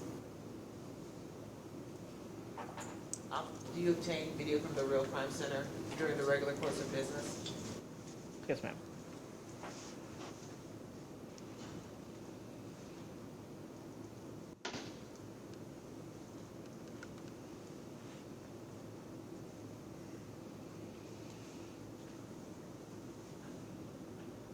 And so to your knowledge, was anyone hurt in this I believe gunfire exchange? I believe people were hurt, but we never located a victim. Okay.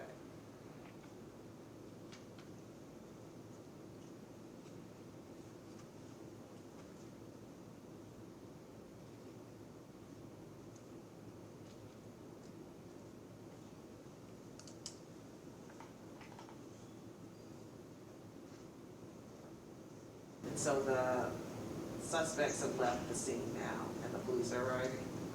Yes, ma'am.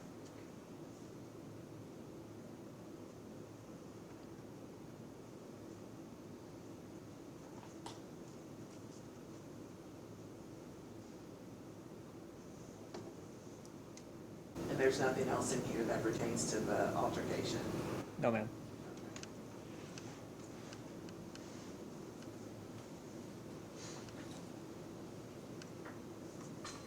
And that video did become part of your report?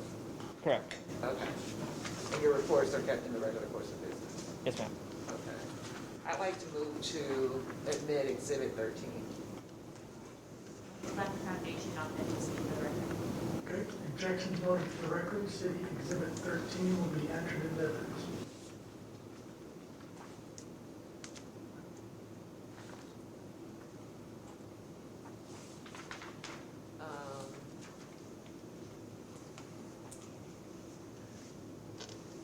Is there anything else you'd like the hearing officer to know, Officer Van Nieuwenhof? No, ma'am.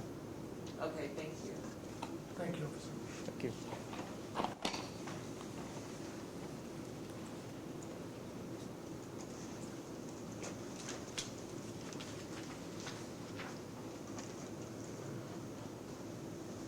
For the record, nothing on cross.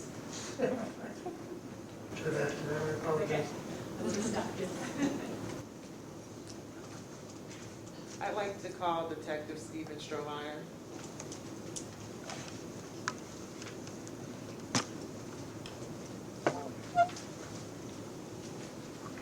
Good afternoon, Detective. Afternoon, how are you? Fine, you want to be sworn in? This one, testimony about to give the truth, the whole truth, and nothing but the truth. I do. Good afternoon. Afternoon. Could you please state and spell your name for the record? Steven Strohmeyer, it's STEVEN STROHMEYER. And where do you work? For the St. Louis Metropolitan Police Department. And how long have you worked for the St. Louis Metropolitan Police Department? Just shy of 7 years. Okay. And what is your current assignment? For the last 2 years, I've been a detective on the non-fatal shooting team for 1st Central Patrol and now just District 4. And what did you do before that? I was a patrolman. Okay. And so what are your job duties now? To investigate shootings, cuttings, stabbings, anything that classifies as a assault first in the area that we're assigned to. So District 4 for now. And are you familiar with the address 1122 Washington? Yes, ma'am. Is that address located within the city limits of St. Louis? Yes, ma'am. And is that address located within the police department's work district? Yes, ma'am. Okay. Did you receive an assignment to investigate a shooting that took place on or about August 18th at the rear of Rain Night Restaurant? I was assigned the case the next day when I came into work. Okay. According to your investigation, what occurred? There was a group that was leaving the rear of the nightclub and had an issue with the doormen, the security people at the back door. There was a confrontation, and then someone from outside of that group that was never actually inside of Rain came up and got involved in the altercation and ended up shooting at a group of people that are immediately outside the rear door, and then some security guards or doormen returned fire, including just shooting kind of indiscriminately down the street as this guy ran away. It's pretty much the gist of the whole incident. Okay. During your investigation, did you write a report? I wrote supplementals. I did not write the original. Okay. And did you collect any video? I did. Where did you get the video? I got video from a couple of different places, primarily St. Louis Parking has a parking lot. It's in the 1100 block of St. Charles. It has a camera that points right at the rear entrance exit of the nightclub, of the restaurant.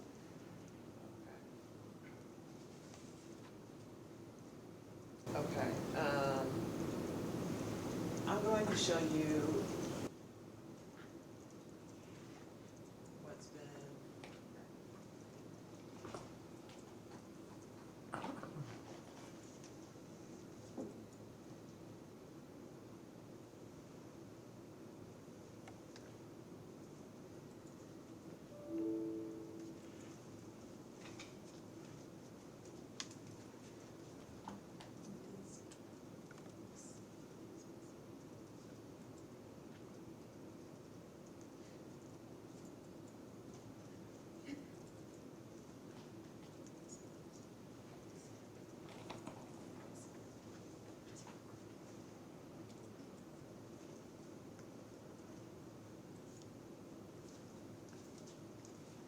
Is this the video that you obtained?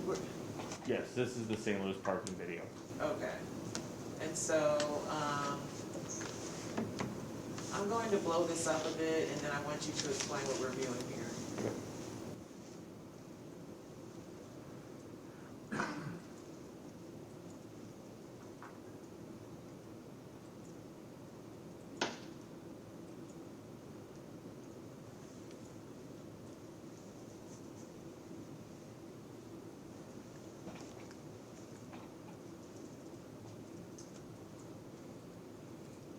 You can see there's some people that are actually pushing the security guards back. They were already asked to leave. This is as the nightclub or the restaurant is closing. There's clearly a shoving match going on between the doormen, the security people, and the group.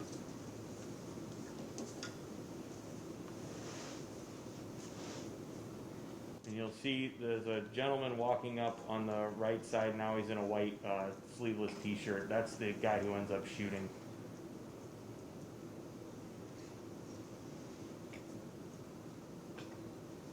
So there's a gentleman with the security people near the rear door. He's kind of the main agitator. He's yelling back at the group, and you're going to see the group start to kind of walk away here in a second, and then you'll see the gentleman who shoots come around this car here. He's going to actually point. The lady confirms that's who is the person they should have issues with, and he just starts shooting. You'll see the security guard fired, and then there's one shooting right now. He's going to fall. He just shot kind of indiscriminately down the street as a group of people are running. Now there's security guards or doormen coming out. They have firearms.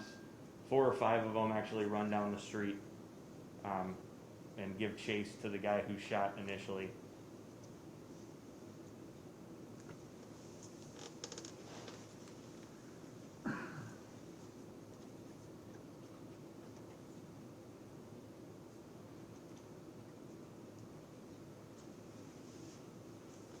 And you can see people are still running, and there were some people kind of taking cover behind a car. No one else reported any gunfire, but we don't know exactly what happened right in that exact moment there.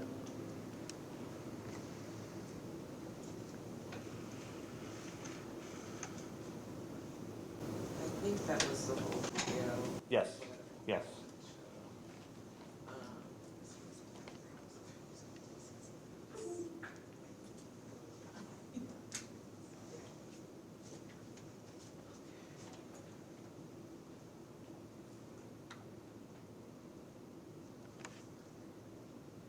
So I'm going to also show you what's been marked as Exhibit 10B.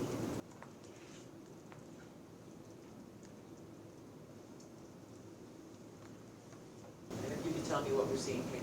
these are the doormen that exited the rear. You can see that one has a firearm, and the one in the LA shirt as well has a firearm.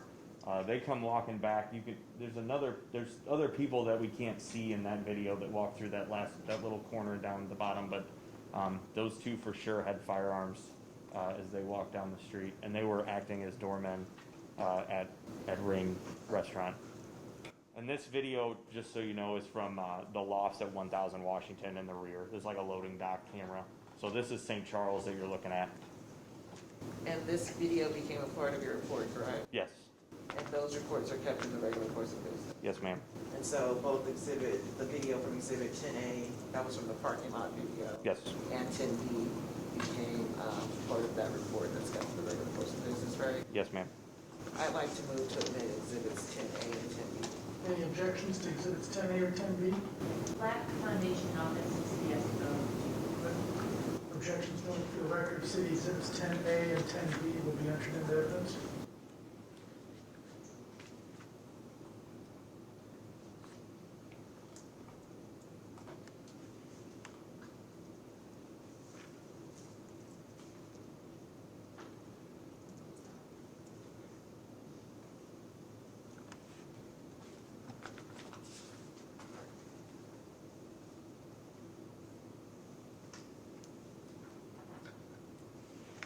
Did you receive an assignment to investigate a shooting that took place on October 31st, 2021? Yes, ma'am. I was assigned that shooting the following morning.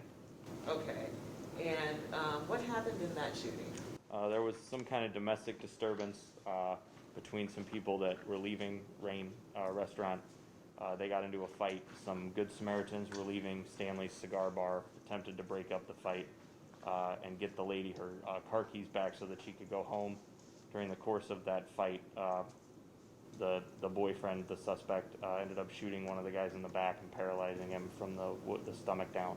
And what was the date of this incident? I'm sorry. It was very, very late on August 31st. It was almost midnight, so it was August 31st. Perfect. Thank you, Rose. And you wrote a report as part of that investigation, correct? I wrote supplementals, yes. I did not write the original. Okay. And did you collect any video as part of your investigation? I did collect video from a citizen had sent it to us. Okay. And also some real-time crime center video as well. I'm going to show you what's been marked as Exhibit 12.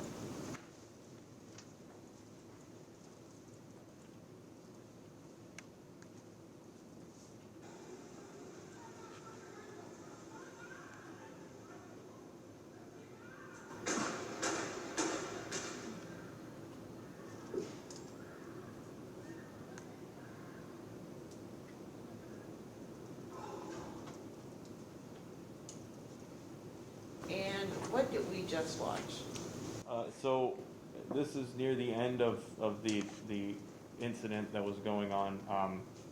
The victim, I guess he determined that his actions were going to be futile in trying to break up this domestic issue for the evening. He started walking away, and the suspect pulled a gun out and shot him in the back. And this video became a part of your report, correct? Yes, ma'am. And those reports are kept in the regular course of business? Yes, ma'am. I'd like to move to admit Exhibit 12. Objections? foundation office. Okay, noted for the record, city exhibit 12 will be entered into evidence.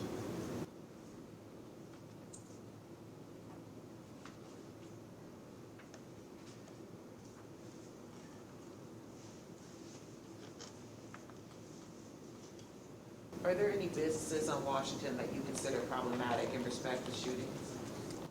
Really just one, just Rain. Is there anything else that you'd like to mention of? Just to reiterate what my partner said earlier, on Washington, we've had 5 incidents where we can definitively say that at least one of a shooter involved in a shooting incident walked out of Rain nightclub in the immediate time around that the incident occurring. That's 5 times in 9 months, which is just it's abnormally high for any area that I covered, especially downtown. So I've only handled I've only handled one other shooting on Washington that had we could tie directly to a place like that. The shooter walks out the front door and then a shooting occurs. In this place, it's had 5 in very, very short order. I just feel that it's abnormally high.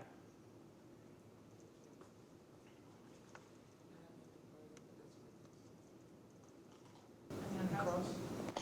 All right, thank you. Thank you.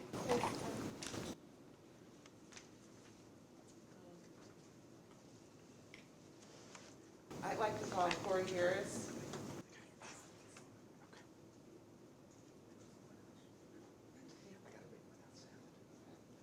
I'd like to call Police Officer Zachary Porter.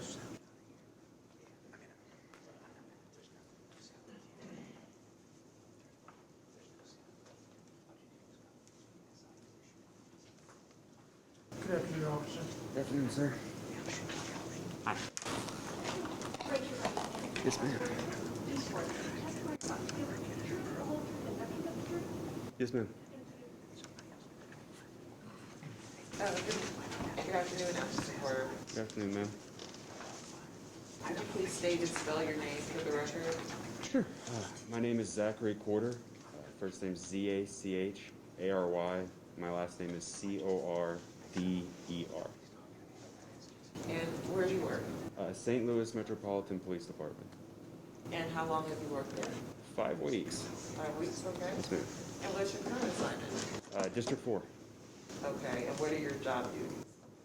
Generally patrol the area, respond to calls for help, things of that nature. Okay. And are you familiar with the address 1122 Washington? Yes, ma'am. Okay. And is that address located within the city limits of St. Louis? Yes, ma'am. And is that address located within the police department's 4th district? Yes, ma'am. And did you write a report about a September 8th assault that took place in the rear of Rain Restaurant? Yes, ma'am. And what happened there? So the victim, to back it up a little bit, I was there for the assault first that took place, the shooting, as an assist. As I was leaving the scene and everything was done with that. So that was a shooting that they testified earlier? Yes, ma'am. Where there was a shootout in the back?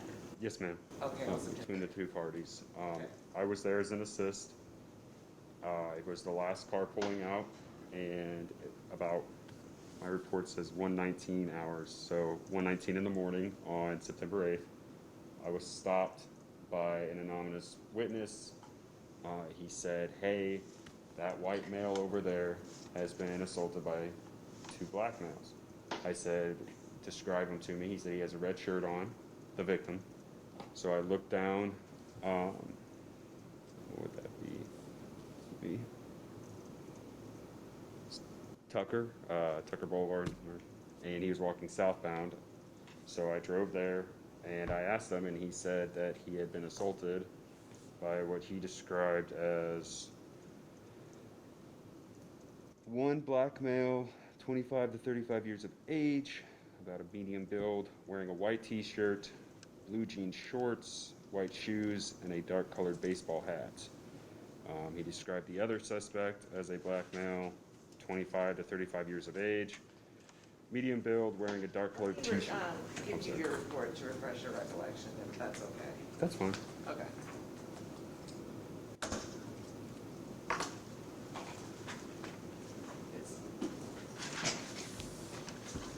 Is this your report?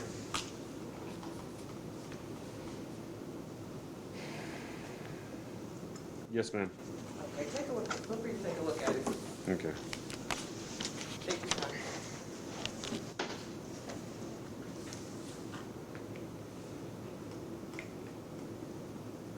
Is the report included in the binder of exhibits, or do you have an extra copy? I don't. This copy.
Yes, ma'am. This is my report, and it also is a supplement that I didn't write. That was someone followed up after me, so. So now that your recollection is refreshed, just tell me what you remember from your. Okay. So, I spoke with the victim on Tucker. He stated that he was assaulted by the two black males, one wearing a black shirt with blue jeans, the other one wearing a white shirt with blue jean shorts, both having dark colored baseball hats on. And he said that he was finishing up his filming over in his vehicle. He was parked in the parking lot at the rear of 1122 Washington, so on St. Charles. And he had been filming. I had seen him filming there earlier. And as he was going through his notes and we were leaving the scene, he said the two males approached him. They had crossed over St. Charles and started yelling verbal obscenities at him, and getting up close to him, he felt threatened. And so he decided to just walk away from it with his camera and head towards Tucker. As he was doing that, they kept following him and started shoving him and still yelling at him. When he gets closer to Tucker, they shove him into the brick wall a little bit. It causes damage to his camera. You can see, I would say, the suspect in the white shirt take a piece and slam it into the ground. So they destroyed his camera as well? There's a lens piece on the front that they threw into the ground, and when he had hit into the brick wall, a light, explained it as like a light piece, had come off the top of it and was laying on the pavement. The victim went around the corner and started going south on Tucker. The two suspects started to walk back towards 1122. Was any other property damaged? Yes. So the suspect in the black shirt picks up the light piece, and he walked towards the victim's vehicle and threw it into the vehicle, and it damaged his passenger side mirror. And then they went back inside of Rain nightclub in the rear entrance. Did you collect any video of this incident? Yes, ma'am. I did. And did you watch it? Yes, ma'am. Okay. I'm going to show you some videos.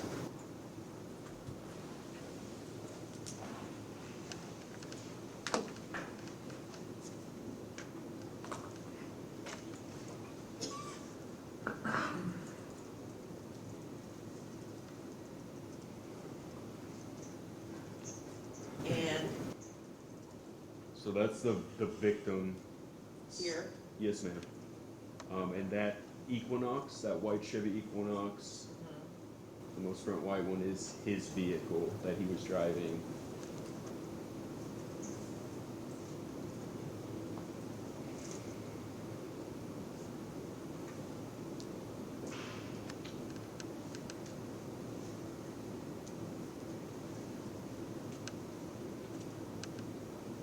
So from another angle, we're kind of picking up and starting to leave. That's when they see we're kind of gone. They start approaching him. He says he's going to walk away just to diffuse the situation. And he said they're trying to get his camera. And they start shoving him. and the Back of Rain restaurant is here, correct? Yes, ma'am. Okay.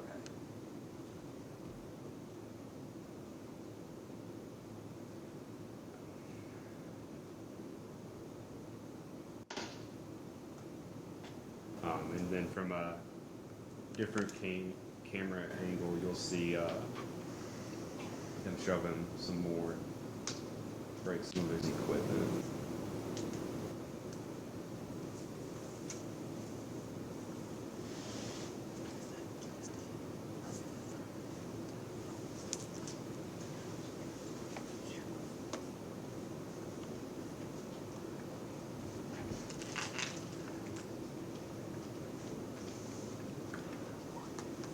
So this is after he went south on Tucker and they're heading back. and you'll see the suspect in the black shirt approach the victim's vehicle. That's the light camera piece in his hand. It's in bright, and then he slams it into the door. We actually recovered that light piece where the car was parked. Okay, so he slammed the light piece into the Yes, ma'am. victim's car door. Yes, ma'am. And the lens piece he broke is still over on the other side of the parking lot.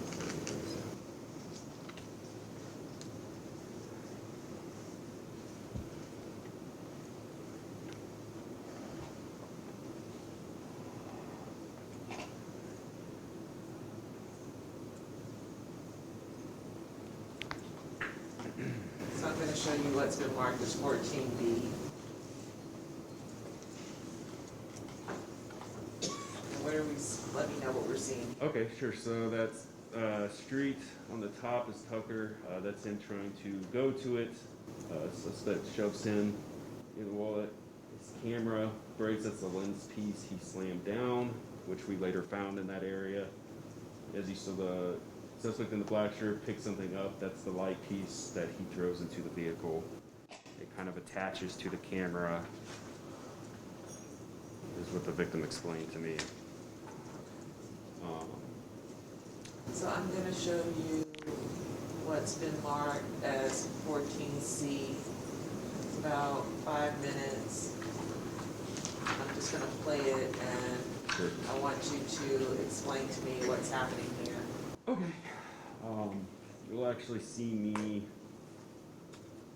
coming up here. I'm not the closest vehicle. I'm the one directly in front of it.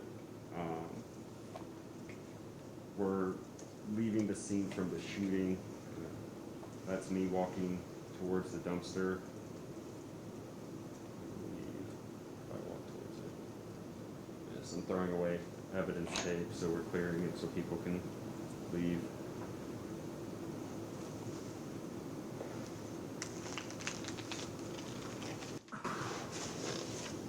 So, could you make it where I could see the time, if you don't mind?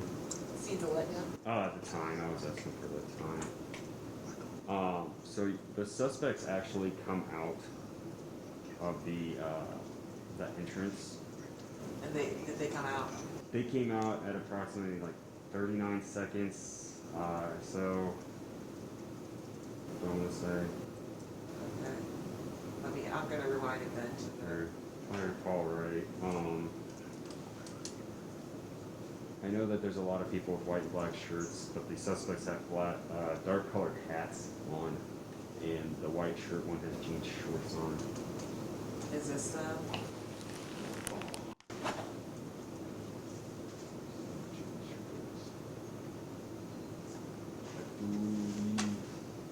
I believe that is them, yes.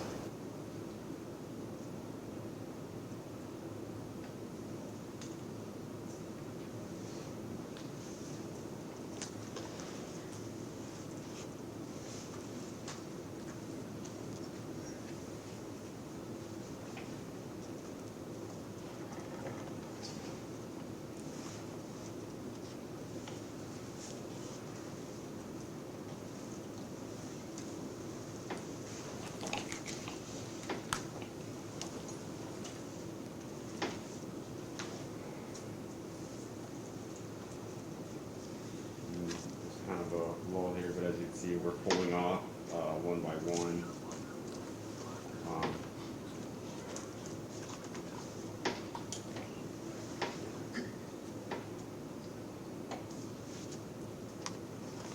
That's me getting into my vehicle.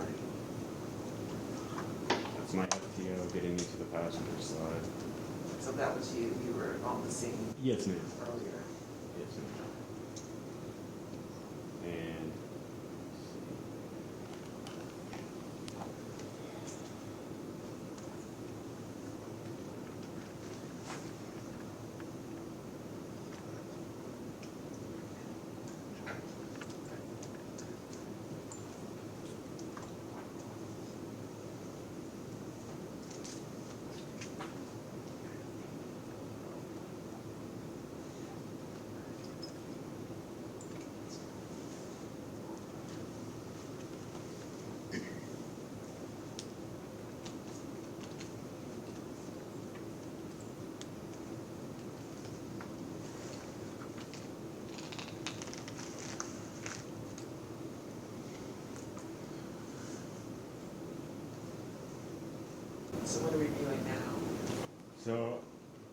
as I start to leave,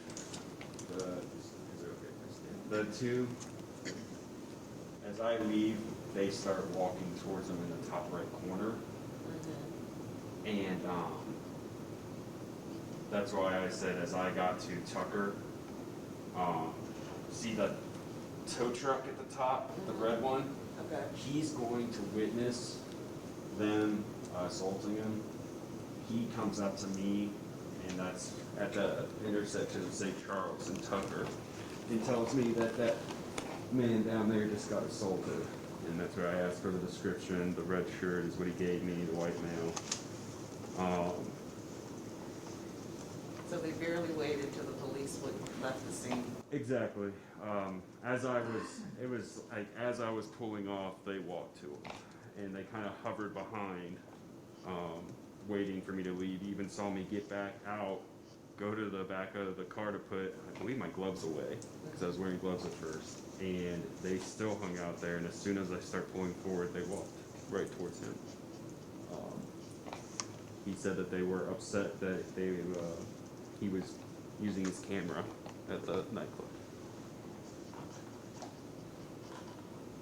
And it's a rather long video, but the suspects, where are we at? I want to say closer to the 5-minute marker.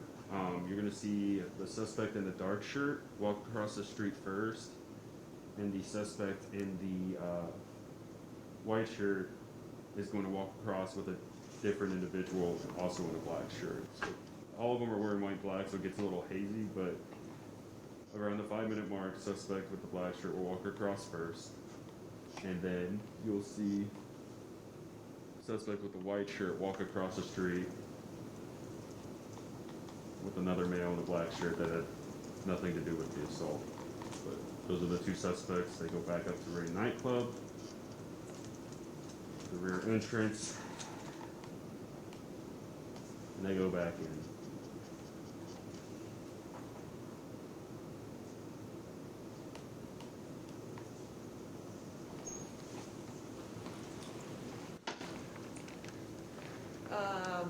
These videos became a part of your report, correct? Yes, ma'am.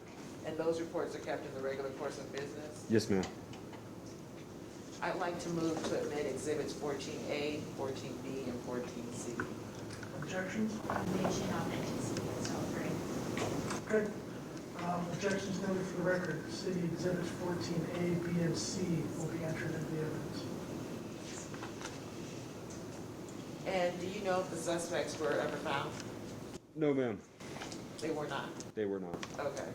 And what do you think the motive for the assault was?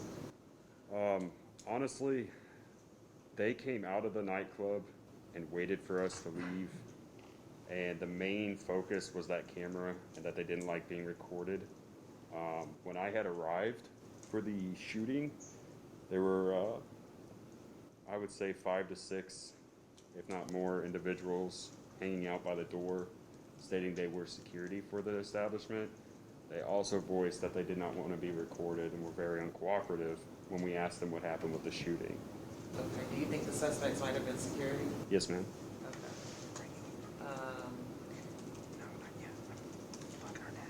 And besides those two events on September 8th, have you responded to 1122 Washington any other time? Yes, ma'am. And when was that? The shooting on, I believe it was August 18th that we have mentioned earlier. Yes, ma'am. I responded for that shooting as well. I spoke to the victim and got his information for the person who wrote the report. So I was there. Is there anything else that you'd like the judge to know? I would just like to say that I've been on 5 weeks, and I've seen about 6 actual confirmed shootings, and 2 of them are at Rain. So it's just not, the other ones don't have the same address. But other than that, no, I have nothing else to say. Cross? Okay, thank you very much, officer. Thank you, sir.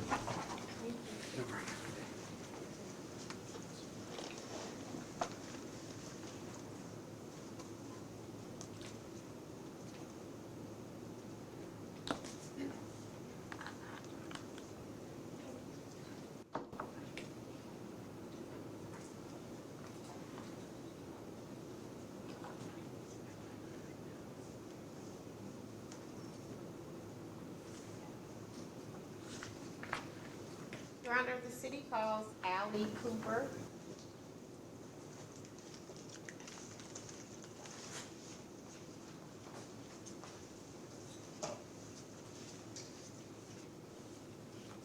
Good afternoon. Good afternoon. Good. Will you be sworn in? Do you swear that the testimony you're about to give will be the truth, the whole truth, and nothing but the truth? I do. Thank you. You're welcome. Could you please state your name and place of employment? My name is Officer Allie Cooper, and I work for St. Louis City Police Department. What is your current, or how long have you been a police officer? 4 years. What's your current assignment? Problem properties. And what do you do as a problem property officer? I investigate citizen complaints on nuisance properties. And then we also, we go to those nuisance addresses and we investigate those problems. Also review St. Louis City police officers' police reports relative to these nuisance problems. And we also patrol the city. And do you also review calls for service? Yes, so I review calls for service for the nuisance properties. Were you present for Sergeant Edwards' testimony? Yes. Did you clearly hear her testimony? Yes. As a problem property officer, do you work with the nuisance team members as she described? Yes, ma'am. Do you work in the same manner that she described? Yes, ma'am. Are you familiar with the address 1122 Washington? Yes, ma'am. Does that building have residential and commercial space? Yes, ma'am. Is that building located within the city limits of St. Louis? Yes, ma'am. And is it located within the 4th Police District? Yes, ma'am. How are you familiar with 1122 Washington? Since it is a nuisance property, it has a cease and desist order, as Sergeant Edwards explained earlier. So I'm notified of the calls for services whenever they are made to this property. And who notifies you? It's called NetViewer. It's a program that the City of St. Louis Police Department uses, and it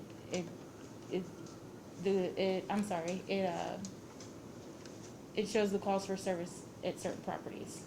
So Officer Edwards said, talked about NetViewer, and she said that's the database that logs all the city emergency and non-emergency calls. Is Yes. that correct? Yes, ma'am. And what else does that database tell you? It shows the date, the time, and the location, and the nature of the call. And will it also show you the responding officers? Yes. And do you use that database frequently? Yes. Do you use it daily? Yes. And why, is it an important investigative tool for you? Yes, ma'am. Why is it an important investigative tool? So I'm familiar with the ongoing issues throughout the city and the nuisance properties.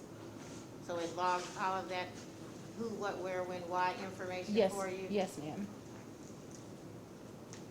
Did you receive any complaints about 1122 Washington, specifically rain? Yes. What type of complaints did you receive? Noises, disturbances, and shootings. Did you notify your team members of those complaints? Yes, ma'am. And did they receive complaints as well? Yes. And did you share the information?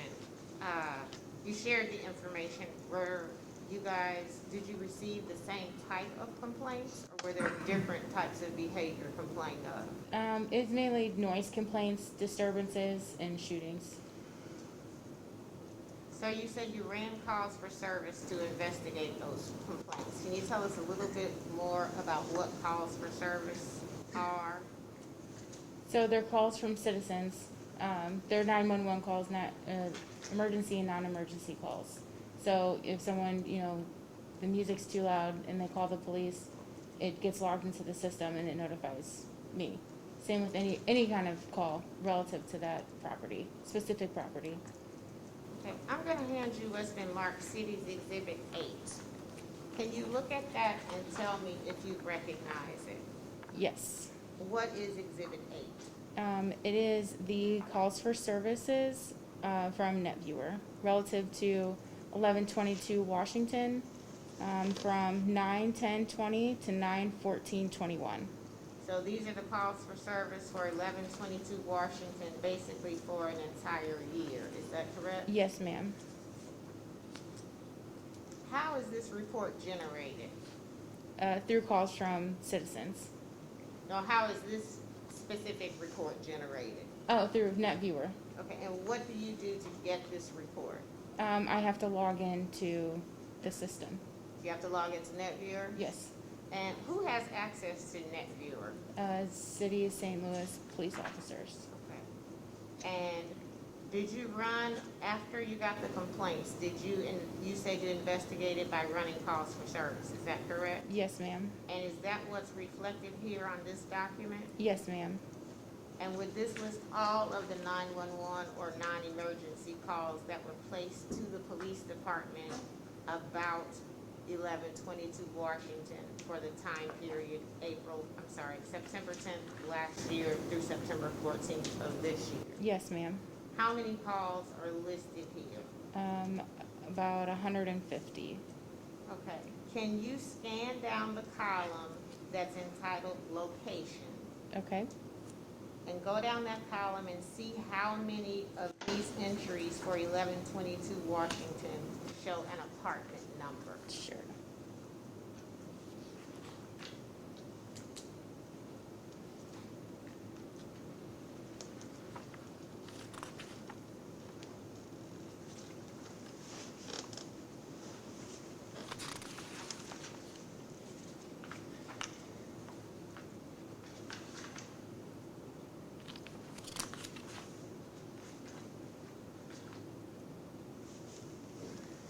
I see 3. Oh, I'm sorry. More pages. I apologize.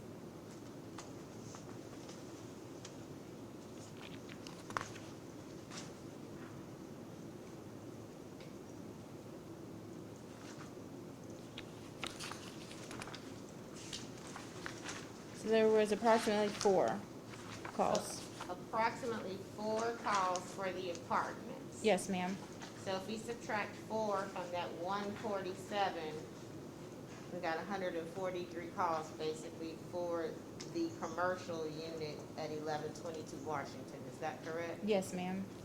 Now, we saw on City's Exhibit 4, which has previously been admitted, and that's the calls for service prior to, or from the period December 19th, 2019 through September the 8th of 2020. Is that correct? Yes, ma'am. And there are about 14 calls for service listed there? Yes. 14 calls for service prior to September 8th, and then subsequent to September 10th to the present, there's 143 calls.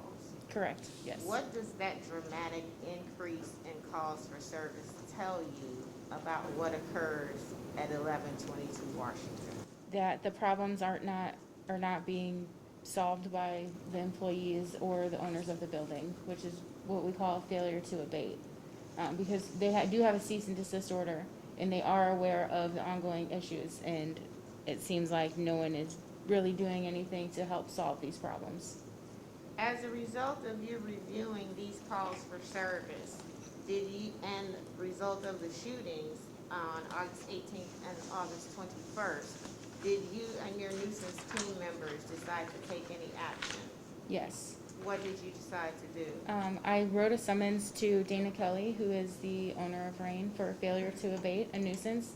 And then I also wrote a summons to, I don't remember his name, he's one of the building managers as well. So those summonses were mailed to them. And you mailed them summonses because of the continued nuisance activity at 1122 Rain? Yes, ma'am. 1122 Washington? Yes, ma'am.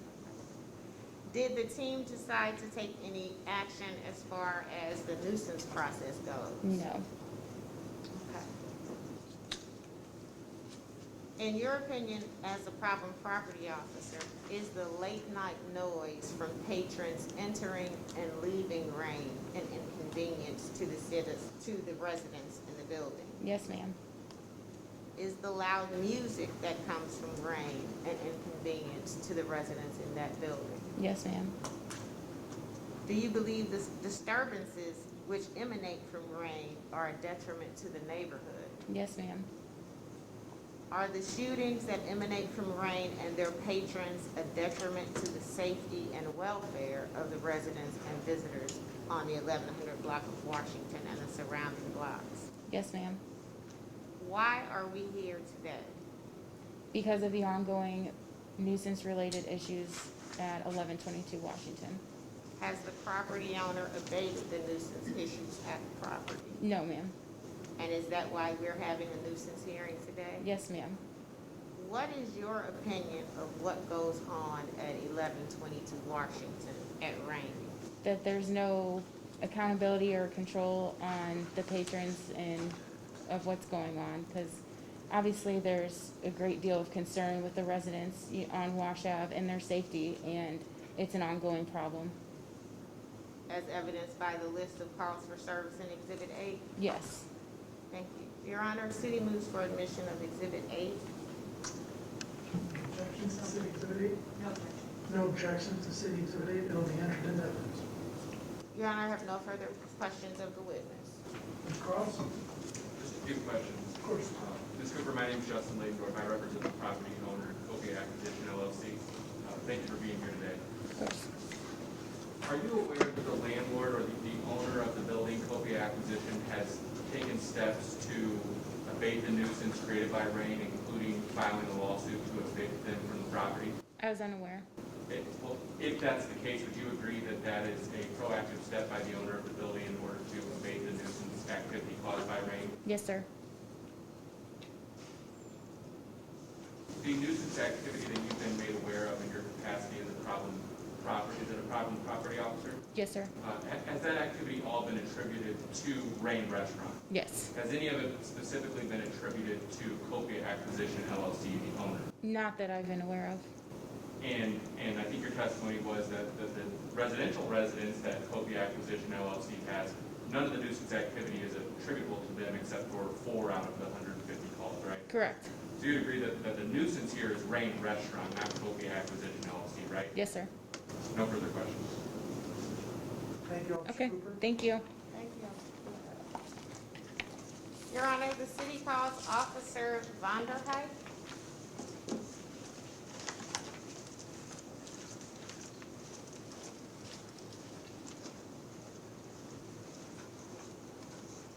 Good afternoon, Officer. Do you swear the testimony you're about to give the truth, the whole truth, and nothing but the truth? I do. Thank you. Could you please state your name and spell your name? My name is Philip Vonderheit, spelled Philip Vonderheydt. And how are you employed? I'm a police officer with the St. Louis Metropolitan Police Department. What is your DSN? 11436. What is a DSN? DSN is a department serial number. They're individually assigned to each officer. And so there's one unique number assigned to each officer? Correct. Okay. How long have you been a city police officer? 5 years. What's your current assignment? I'm a police officer assigned to the downtown bike unit. And what do you do as a downtown bike officer? We patrol the downtown neighborhood and parts of the downtown west neighborhood, much as police officers patrol their beats in vehicles. We do it on bicycles. That allows us to interact with the community a little more closely. We manage crowds, things like that. Okay. Are you familiar with Rain located at 1122 Washington? Yes, I am. Is that address located within the city limits of St. Louis? Yes. Is it also located within the 4th District for the City Police Department? Yes. How are you familiar with that address? It's in our beat area in the downtown bike unit, and it's generated quite a few calls for service for us. Have you been dispatched to any calls at 1122 Washington at Rain within the past year? Yes. Are you familiar with the police department's NetViewer database? Yes. What is the NetViewer database? NetViewer is the system that we use to categorize and document calls for service throughout the city of St. Louis. So when a citizen calls the police, it gets logged into NetViewer? Yes. And what kind of information is contained in NetViewer? You'll generally get, if you search via an address, you'll get calls for service for that specific address, or event numbers, what we call a P number, and you can use those numbers to find event information sheets that show the address of the call, the time of the call, who responded, what the caller stated to the 911 dispatcher when they made the call, things of that nature. And do you use NetViewer often? I do. I'm gonna hand you what's previously been marked and admitted as City's Exhibit 8. Can you look at that and tell me if you recognize that document? I do. What is that? This is a printout of an event search. For what property address? 1122 Washington Avenue. And do you see the date range on that document? Or what's the, Yeah, it's events from 9/10 of 2020 to 9/14 of 2021. if you would look at the column entitled Primary Employee on the far right, Yes. can you scan that column and mark with this pen any entries where your DSN appears?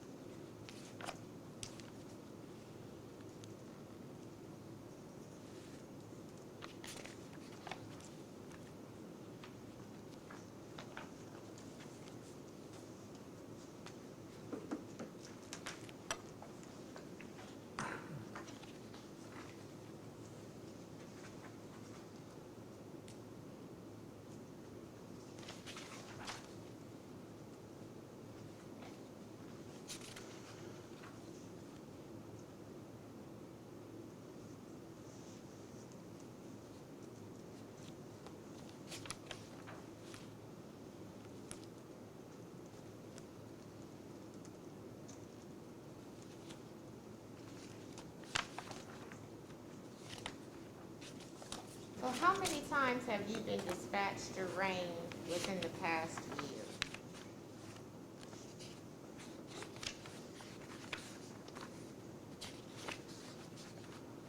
Eight. When you respond to those assignments, do you respond alone or do you have an assist? I generally have at least one assist officer with me. You said at least one, so sometimes you have more than one officer assist? Yeah. Why do you need more than one officer to respond to a call? Generally just officer safety. We respond with two officers, one primary officer, one assisting officer. The assisting officer is there to basically provide officer safety for the officer that's conducting the primary investigation in that scenario. So for officer safety, you have to respond in multiples. Correct. So I'm gonna hand you what's marked City's Exhibit 8A. And would you look at those, just scan those real quick, and then tell me if you recognize these. Yes, these are printouts of calls from NetViewer. Now look at the first one, or actually, look at the one on top, and I think that date should be 9/10/20. Yes. Look at this and tell me if you see either your vehicle unit number or your DSN. My unit number 2443 is noted under the primary unit. So this would be a call that you responded to? More than likely, yes. Okay. So look again at Exhibit 8, and then to see if you can look at the P number that you previously talked about, and see if that P number matches the one for 9/10 in Exhibit 8A. Yes. So that would be a call that you responded to? Yes. So if you would read us the date and the time, and then read us what the caller told the evaluator. The date is 9/10/2020. The time is 21:40 hours, 26 seconds. That's 9:40 p.m.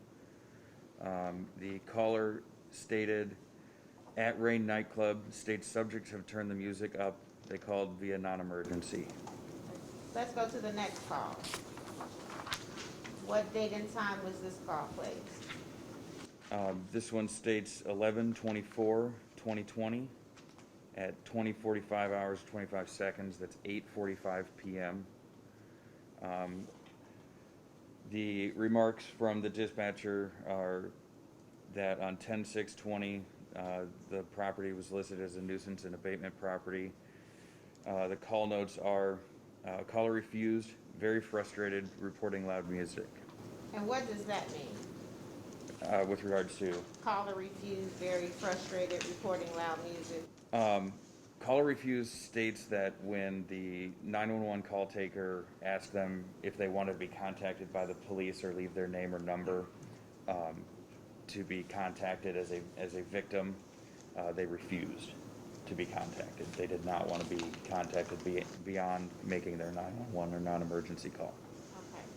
And they're calling to report loud music at 1122 Washington, correct? Yes. And the caller was very frustrated, according to the dispatcher. According to the dispatch notes, yes. Let's go to the next call. Was that the same day or different day? This is the same day, 11/24/2020. What At time was this call placed? 21:26 hours 13 seconds, 9:26 p.m. And what did the caller relay to the dispatcher?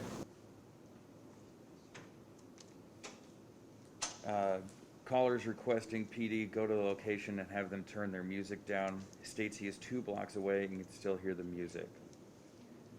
I believe there's a second call. And what did the caller say on that call? Rain playing loud music, which is coming through their closed windows. Caller refused contact. And then, Was there an additional comment? yes, after I responded, I spoke with who I assume was security or management outside the establishment, and I told them what was going on, that we were getting noise complaints, and they turned the music down, and I reiterated to them that numerous people were calling, and that was our second call of the night. So when you arrived for the second call, what happened when you arrived and at the front door? As I stated, we spoke with who I assume was either security or management of the establishment, and they turned the music down for us. And what made you think that the individual that you were talking to was either management or security at Rain? We asked to speak with management, so. And then someone came out? Correct. Let's go to the next call. When was that? This call was 12/1/2020 at 19:51 hours, 7:51 p.m. And what did the caller state? Again, it states at Rain bar, music overpowering, going on for hours. And then was there a second call that night? Yes. What time was that call placed? That call was placed at 20:03 hours, that's 8:03 p.m. And what did the caller say? They stated that the business is Rain. Caller stated music is too loud. And then I added comments after that I attempted 2 callbacks to the caller, and they sent me to voicemail and wouldn't answer their phone. And I'm sorry. and so we coded the call. So when you arrived at Rain on December 1st, did you again inquire and ask for management or employees to come out and talk to you? I can't remember specifically, but generally, yes, that's what we would do. We would ask to speak to someone, and then someone would come out, and we'd advise them of the call for service and what the complaint was, and that it was loud music. We'd oftentimes make recommendations. I'm aware that the back kind of dance floor bar area has a retractable roof, which is, a lightweight material that they can open and close. On numerous occasions, we've advised them to probably leave that roof closed to try and abate some of the noise. The actual space where Rain sits is perimetered by two large, tall brick buildings. And the sound would come out of the back area and just bounce off the brick buildings and echo all around downtown, and you could hear it from significant distance. And you heard that while you were on your bike patrol? Yes, regularly, yeah. So on more than one occasion you've heard this? Yes. Can you read the last, or not the last, go to the next call.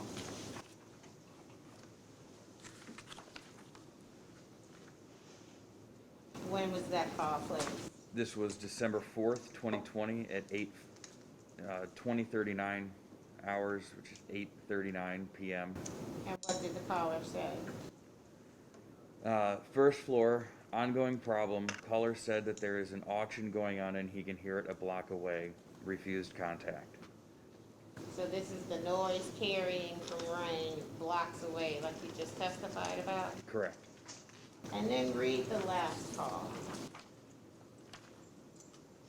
What was the date and time of that call? 5/11/2021, 20:35 hours, 8:35 p.m. And what did the caller say? Loud music from Rain nightclub. I added comments.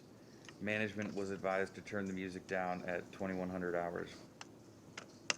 So the management and ownership of Rain has seen you in your official capacity on multiple occasions, is that correct? Correct. And each time you've asked them to turn down the music or keep the noise at an acceptable level? Correct. But you've had to respond back multiple times. Yes. Do you think they don't want to comply with your request? That would be my assumption. When you go to Rain or went to Rain on these multiple occasions, did you feel like management or ownership was cooperating with your request and trying to be a good neighbor for those individuals whom they were disturbing? Generally, they were courteous when they spoke to us. They assured us that they would turn the music down. And you know, when a caller refuses contact, we can't do much more from a street officer's perspective because we have to have a victim to put into the report for the peace disturbance to be issued, and without that, we can't do that. So we're restricted to basically just being able to tell them, listen, we're getting these complaints. You have to turn the music down.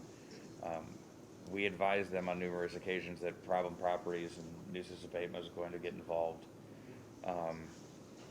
And while their language to us was cooperative and agreeable, the results were generally lacking in what they did. So, And is that why we're here today, because their Yeah. response is lacking? correct. Is there anything else that you think the hearing officer should know about the activities at 1122 Washington? No. Thank you, officer. Your Honor, I have nothing further of the witness at this time. Good afternoon, officer. Afternoon.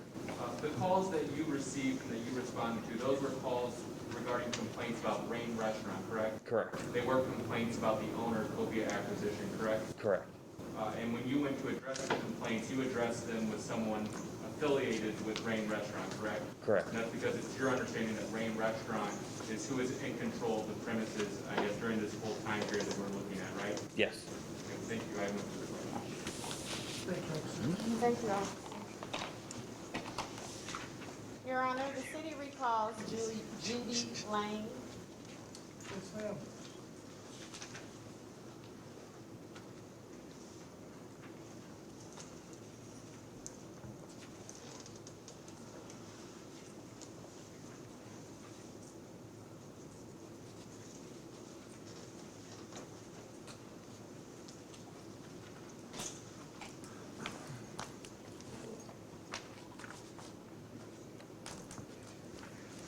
Thank you, Ms. Lane. As a result of the shootings, disturbances, and noise at Rain, was any action taken by the problem property team? A notice was issued to have this hearing because they did not correct the issues at the property. I'm gonna hand you what's been marked City's Exhibit 15. Can you look at Exhibit 15 and tell me if you recognize it? Yes. What is Exhibit 15? Exhibit 15 is a public nuisance hearing notice, For what property? 1122 through 26 Washington. And who was that sent to? Copia Acquisitions LLC, When is it dated? August 27, 2021. What is the behavior alleged to have occurred there? Noise, disturbances, shootings, and other unruly behavior. What information does the hearing notice provide to the owner? It lets the owner know that the issues did not stop, and it lets them know that a hearing is going to be held on the second page. And does it include the information regarding the date, time, and location of the hearing? Yes. Does it include contact information for the lead attorney? Yes. Is this document prepared and kept in the normal business of the Neighborhood Stabilization Team and the Department of Public Safety? Yes. Your Honor, City moves for admission of Exhibit 15. Any objections to Exhibit 15? No objections. City Exhibit 15 will be entered into evidence. Ms. Lane, I'm now handing you City's Exhibit 16. Do you recognize that? Yes. What is that?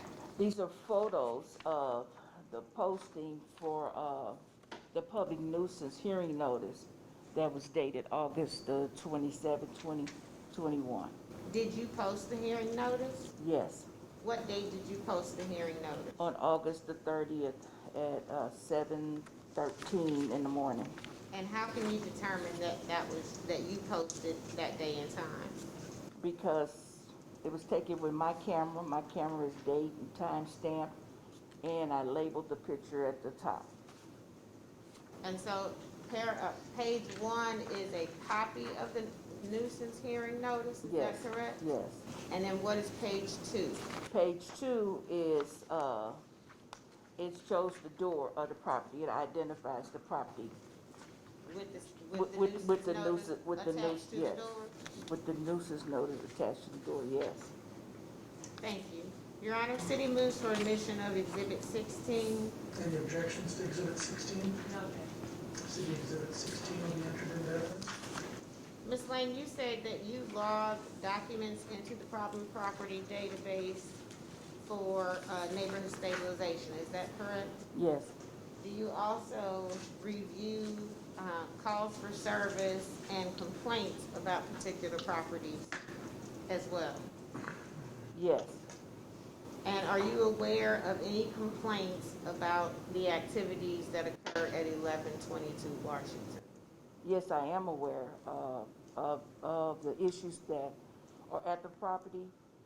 I cover the whole city, and when the neighborhood improvement specialists are not available, I take the complaints that come in. The neighborhood improvement specialist assigned to Ward 7 has been on maternity leave. So a lot of the calls, the residents, the business owners, or the neighborhood association, they will call me about the property. When I posted the C&D earlier, the street was closed off. So that's why my coworker was with me, because we had to go around, and it was like no parking or whatever. When I went 7 o'clock in the morning, the street was open and there was no activity on the block. So I was able to post it with no incident. Is there anything that you think the hearing officer should know? Anything else you think the hearing officer should know about 1122 Washington? As I stated, I do all nuisance letters for the whole city, I average about 125 a month, like within this year. And yes, we have businesses and they have behavior, uh, the businesses does, and the property owner, if it's a rental or whatever, and once we let the property owner know, that's why the letters are addressed to the property owners. And the property owners, when they become aware of it, they get a handle on it with the businesses that they are leasing to, and they get control of that. And out of all the properties that I've had to handle, this is the only establishment where there are shootings. We have all other type of behavior, but there is never shootings and violence as this property right here. So do you believe that 1122 Washington, more specifically Rain, is a detriment to the community and the safety and welfare of the citizens of the city of St. Louis? Yes, those that want to have quality of life and peace of mind, yes. Your Honor, I have nothing further of the witness. Any cross? Just a few, please. Ms. Lane, were you responsible for preparing this hearing notice that's marked as Exhibit 15? No. Someone in your office? No, the hearing notices come from, if you will look at page 2, the hearing notices and the nuisance notice, they come from the Director of Public Safety. You see Dan Isom, and it's prepared by his secretary. So she prepares the letters and she sends them to me. I put them into the files, for each property, and then they're housed in our database. Do you know how it's determined that this was addressed for the properties 1122 through 1126 Washington Avenue? According to the calls for service. You've heard the testimony about the calls for service, correct? Yes. And those calls for service were all for 1122 Washington Avenue, right? Correct. We didn't hear any about any 1123, 1124, 1125, No. 1126, right? The legal address for the property is 1122/1126 Washington. That's why it's listed. And did you also hear the testimony today that there are also residential units located within the same building that Rain occupies? Yes. And we're here today because Rain's been deemed to be a nuisance, right? Well, the business Rain at the property is a nuisance. Right, the specific space occupied by Rain, Yes. right? Yes. And do you have any reason to dispute that that specific address is 1122 Unit 1, Washington Avenue? It's 1122 on the building, on the awning. I don't know if it's unit whatever, if this is 1122 where I posted it. It's the first floor. Do you have any reason to dispute that Rain occupies the Oh, no. 1122 No. Washington Avenue Unit 1? No. And I think what your testimony was, as I understood it, is that the letters are addressed to the property owner, and then the expectation is that the property owner will then deal with Yes. the tenant. Yes, because in the nuisance notice from September of last year, it says you have a certain amount of days to abate the behavior. And if the property owner does not fail to do it, they will get a summons for failure to abate. The business will get a summons for engaging in a nuisance. And would you agree that if the owner, after that meeting in October of 2020, if the owner initiated eviction proceedings against Rain, that would be the most proactive step the owner could take to abate the nuisance? Yes, it would be, but did the owner notify the attorney or the neighborhood improvement specialist of their actions? Assuming that they did so, then you would agree that the owner's done everything it can and started the eviction process, right? According to the process, if the attorney or the neighborhood improvement specialist would have known the procedure, then it could have been, this could have been avoided. But there has been no communication from the property owner about the issue here. That's the purpose of us being here today.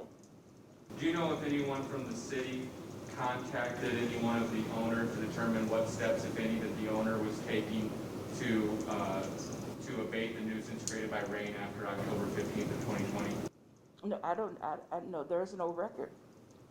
Again, if it had been a record, the city council would have put a note in the record, or the neighborhood improvement specialist, and there is no note from either person. There's no information from the problem property officer where she would have forwarded to us. I don't have any further questions. Thank you. Thank you No very further much. questions, Your Honor. Thank you. Step down. Your Honor, the city rests. Thank you very much, Ms. Phelps. Counsel, do you have any witnesses or any testimony you'd like to provide? Your Honor, we do not have any witnesses, but it's my understanding of the rules that apply here is that you are able to take judicial notice of certain matters, such as the landlord or the owner's unlawful detainer lawsuit against Rain and the pleadings that have been filed in that case. So we would respectfully request on behalf of the owner that you take judicial notice of that case, the documents the owner has filed in that case, and that case is pending in the St. Louis City Circuit Court as case number 2022-AC 09923, and I will represent to the hearing officer that that case was initiated on October 23rd of 2020, so just a mere 8 days after this meeting with the city.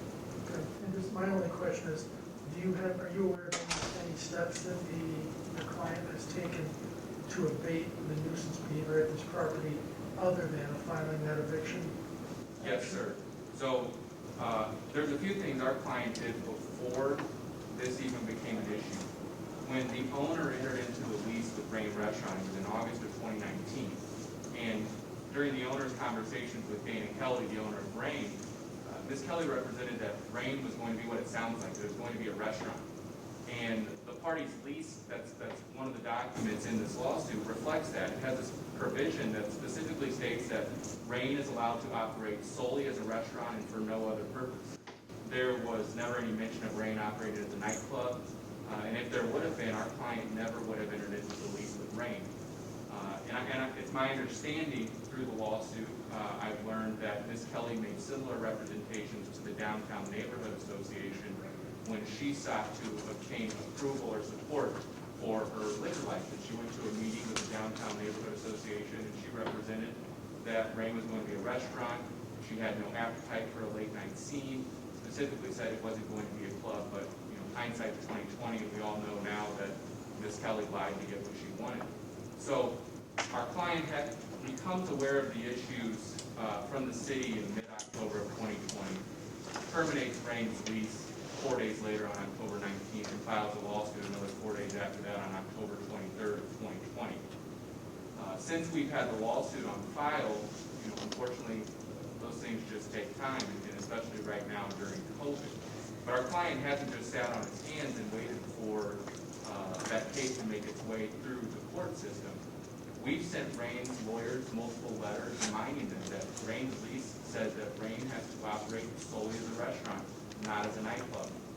We haven't received any responses to those letters, and I think it's safe to say that they were ignored because, as we learned through the excise proceedings and here today, Rain, it's been a nightclub. It's not a restaurant.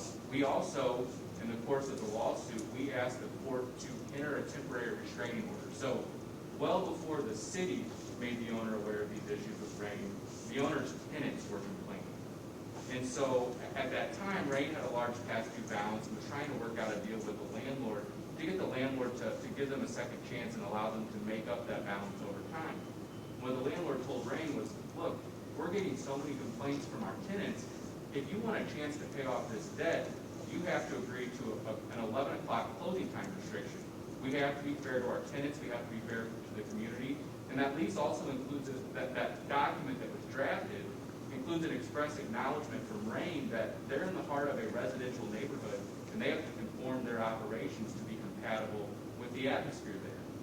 Well, once the city contacted our client hit the brakes on the amendment and never entered into that document. It never signed that document. What Rain did after we filed the suit, Rain hurried up and signed that document and sent it back to our client and said, well, we have this payment plan, we don't have to leave now even though we haven't been paying rent. And so, although we disputed Rain's position, we went to the court and we asked the court, If Rain is defending this case, saying that there's this payment plan in place, then at least make them comply with the 11 o'clock closing time restriction until we get this lawsuit resolved. But because we hadn't signed that document, the court declined to enforce the 11 o'clock closing time restriction. And so a long-winded way of answering your question is yes, the landlord's tried everything it can within the confines of the law, but unfortunately, the way the landlord-tenant laws in Missouri work is that the landlord's not allowed to just go to Rain's place of business, change the locks, and throw Rain stuff out on the streets. Rain has the right now, until a court declares that their lease has been terminated, Rain has the right to occupy that space to the exclusion of even the owner. That's what the law says.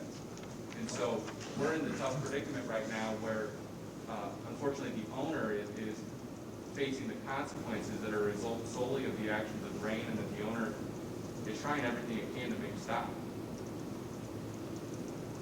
Okay. Anything further? I think the reason we came here today is obviously we don't dispute that Rain's a nuisance. I think everyone knows that and couldn't say with a straight face that Rain's not a nuisance. But what we came here to do today is to propose an order that we would like you to consider entering, that we believe comports with the purpose of ordinance number 69730, which we're here for today, and that we believe would accomplish a fair result for the owner and the downtown community. And so what I'd like to do is turn to that ordinance, section 5K, which talks about if a nuisance is determined to exist, which again, we're not disputing, is the ordinance states that in the event that a nuisance is found to exist, the administrative hearing officer shall require that the owner implement reasonable measures designed to prevent the recurrence of the nuisance activity. So this is the framework we have here. The measures that you decide to put in place here to abate this nuisance created by Rain, they have to be reasonable, and they have to be designed solely to prevent the nuisance activity. They're not designed to punish anyone. They're designed to accomplish the goal of the statute, to stop the nuisance. And the ordinance goes on to list examples of the measures that you may consider to enter. Those measures may include, but are not limited to, making security improvements to the premises, hiring of licensed and insured security personnel, appointment of a receiver, the initiation and execution of eviction proceedings against tenants who engage in the nuisance behavior, or the closing and boarding of the premises for a period not to exceed 1 year. So if we walk through those examples, we have the first one, making security improvements to the premises. Well, it wasn't talked about here today, but the city actually made Rain install security cameras as part of some litigation between Rain and the city due to COVID violations. And I think we saw here on the video evidence that the video cameras, that's not an effective measure to stop the nuisance. What we learned at the excise proceedings, that if the cameras have unfavorable evidence on them, well then Rain takes out the chips from them and the video doesn't exist. So we go to the next one, hiring of licensed and insured security personnel. Well, we also know from the videos, Rain has security. And we see them outside on the video walking down the street with semi-automatic weapons. So putting more security there to allow Rain to hire them, that's not going to abate the nuisance either. So then we move to the initiation and execution of eviction proceedings against Rain. And then that's what I mentioned. That's what the owner's done. The owner's done is a two-step process. You have to initiate the eviction proceedings, and you have to execute on them. The owner initiated the eviction proceedings a little over a week after meeting with the city. The owner got the message, but the owner's still working and is still pursuing and plans to continue pursuing a court order that will allow it to execute on the eviction. So if the owner gets a court order authorizing it to move forward with the eviction of Rain, well, that will be an effective measure. Rain will be out, the nuisance will be stopped. The testimony here today, I think was clear when it came up, is that the nuisance here isn't attributable to the owner of the property. It's attributable to Rain Restaurant and Rain Restaurant only. So then we go look at the last one, which is the closing and boarding of the premises. All right, there's no question if you decide to close and board the premises, that's going to stop the nuisance. That's going to prevent Rain from operating, and there would be no more nuisance activity. But I think the ordinance can be fairly read to allow you to mix and match, make a combination of these measures to accomplish the purpose of the ordinance, which again is just to stop the nuisance and not to punish or take any measures that would go further than needed. And we think what a reasonable solution here would be, okay, order a closure of the building, whether it's 6 months, 9 months, a year. We would suggest 6 months, but I suspect the city will ask for more. Order a closure of the building. But there needs to be a carve-out that provides the order will expire or terminate or no longer be in effect if one of 3 conditions occur before that year runs, or before that time, whatever the time period is, runs. We would say the first one, if the owner obtains a judicial determination that it properly terminated Rain's tenancy, once the owner gets that order of eviction, the owner can then execute on the order of eviction and get Rain out. Well, there's no need to have the closure order be in place any longer. Rain's out, the nuisance activity will have stopped. The second one, and I get that this may seem like this is never going to happen, but if Rain executes an agreement with the owner consenting to the termination of Rain's tenancy. So if the building's closed up and Rain can no longer operate, I believe it may be reasonable that Rain might have an incentive to work out some type of deal where it voluntarily agrees to the termination of its tenancy. And again, if Rain does that, Rain's out. There's no need to have a closure order in place for any longer than Rain's in the premises. And the third scenario would be if Rain voluntarily vacates or abandons the premises. Again, if Rain doesn't have a liquor license right now, if the building's closed and boarded up, and Rain vacates, you wouldn't be furthering the purpose of the ordinance to keep the building boarded and closed up. That would be detrimental to the owner, who there's no testimony today that the owner's been an issue ever since it's owned this building. The issue was once Rain got in the building. And I think it'd also be unfair to the downtown community to have that building boarded up for a year. That building's right there between 11th and Tucker Boulevard. It's in the heart of Washington Avenue. I don't think that anyone could say that it's going to promote the interests of downtown for one of the largest buildings down there to be boarded up and closed for a year. We all know the problem's Rain. Get Rain out of there, and the owner's taking steps to do that. And if the owner successfully gets Rain out of there before whatever closure period is ordered, then that closure order should terminate, and that building should be able to be opened up again and have a new tenant put in there that will conduct business how it was expected all along by the owner, which is to operate in a manner compatible with the residential component of that neighborhood. So that's what we're here to request today, and I thank you very much for your time. Thank you. Do you have any closing statement or anything? Ms. Eckel and Ms. Phelps?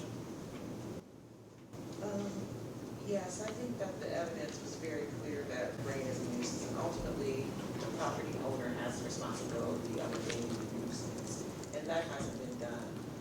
I don't know what has to happen next. Does somebody have to die? I feel like every day that Rain is open, the citizens of the city of St. Louis are placed in more and more peril. They're shooting after shooting, one on the December 12th, 2020, August 18th, 2021. 3 days later, on the 21st, we have another one on the 31st of August where, now a Good Samaritan is paralyzed for these patrons that are coming from Rain. We have a shootout in the back of Rain. Thankfully, thank God, no one was injured there, but a shootout in the middle of the city where plenty of people are just in the back that could have been injured. We have Rain has gotten so emboldened that they have taken to assaulting police reporters who are seeking to cover the stories about the violence at Rain. And you saw they were so emboldened, they barely waited until the police left the scene of the shootout. I feel that every day Rain is open, our citizens of the city are placed in more and more peril. It needs to be closed and boarded immediately as soon as possible. And I believe that a closure of 1 year is appropriate in this matter.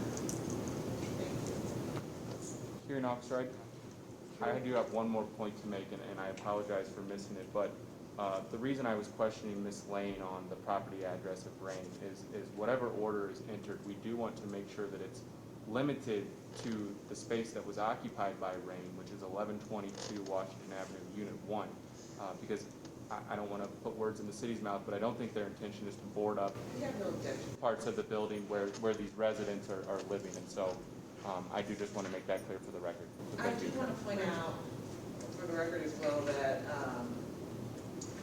In our nuisance notice, oh, never mind. I just want to say that we don't object to it. We have no objection to it. Rain is a problem, so the residential area and the other parts of 1122, we have no objection to it being limited just to the portion of the property that rain occupies. Great, I understand. Anything further? No, sir. Thank you very much. Okay. Thank you everyone for your time today. That'll conclude the hearing.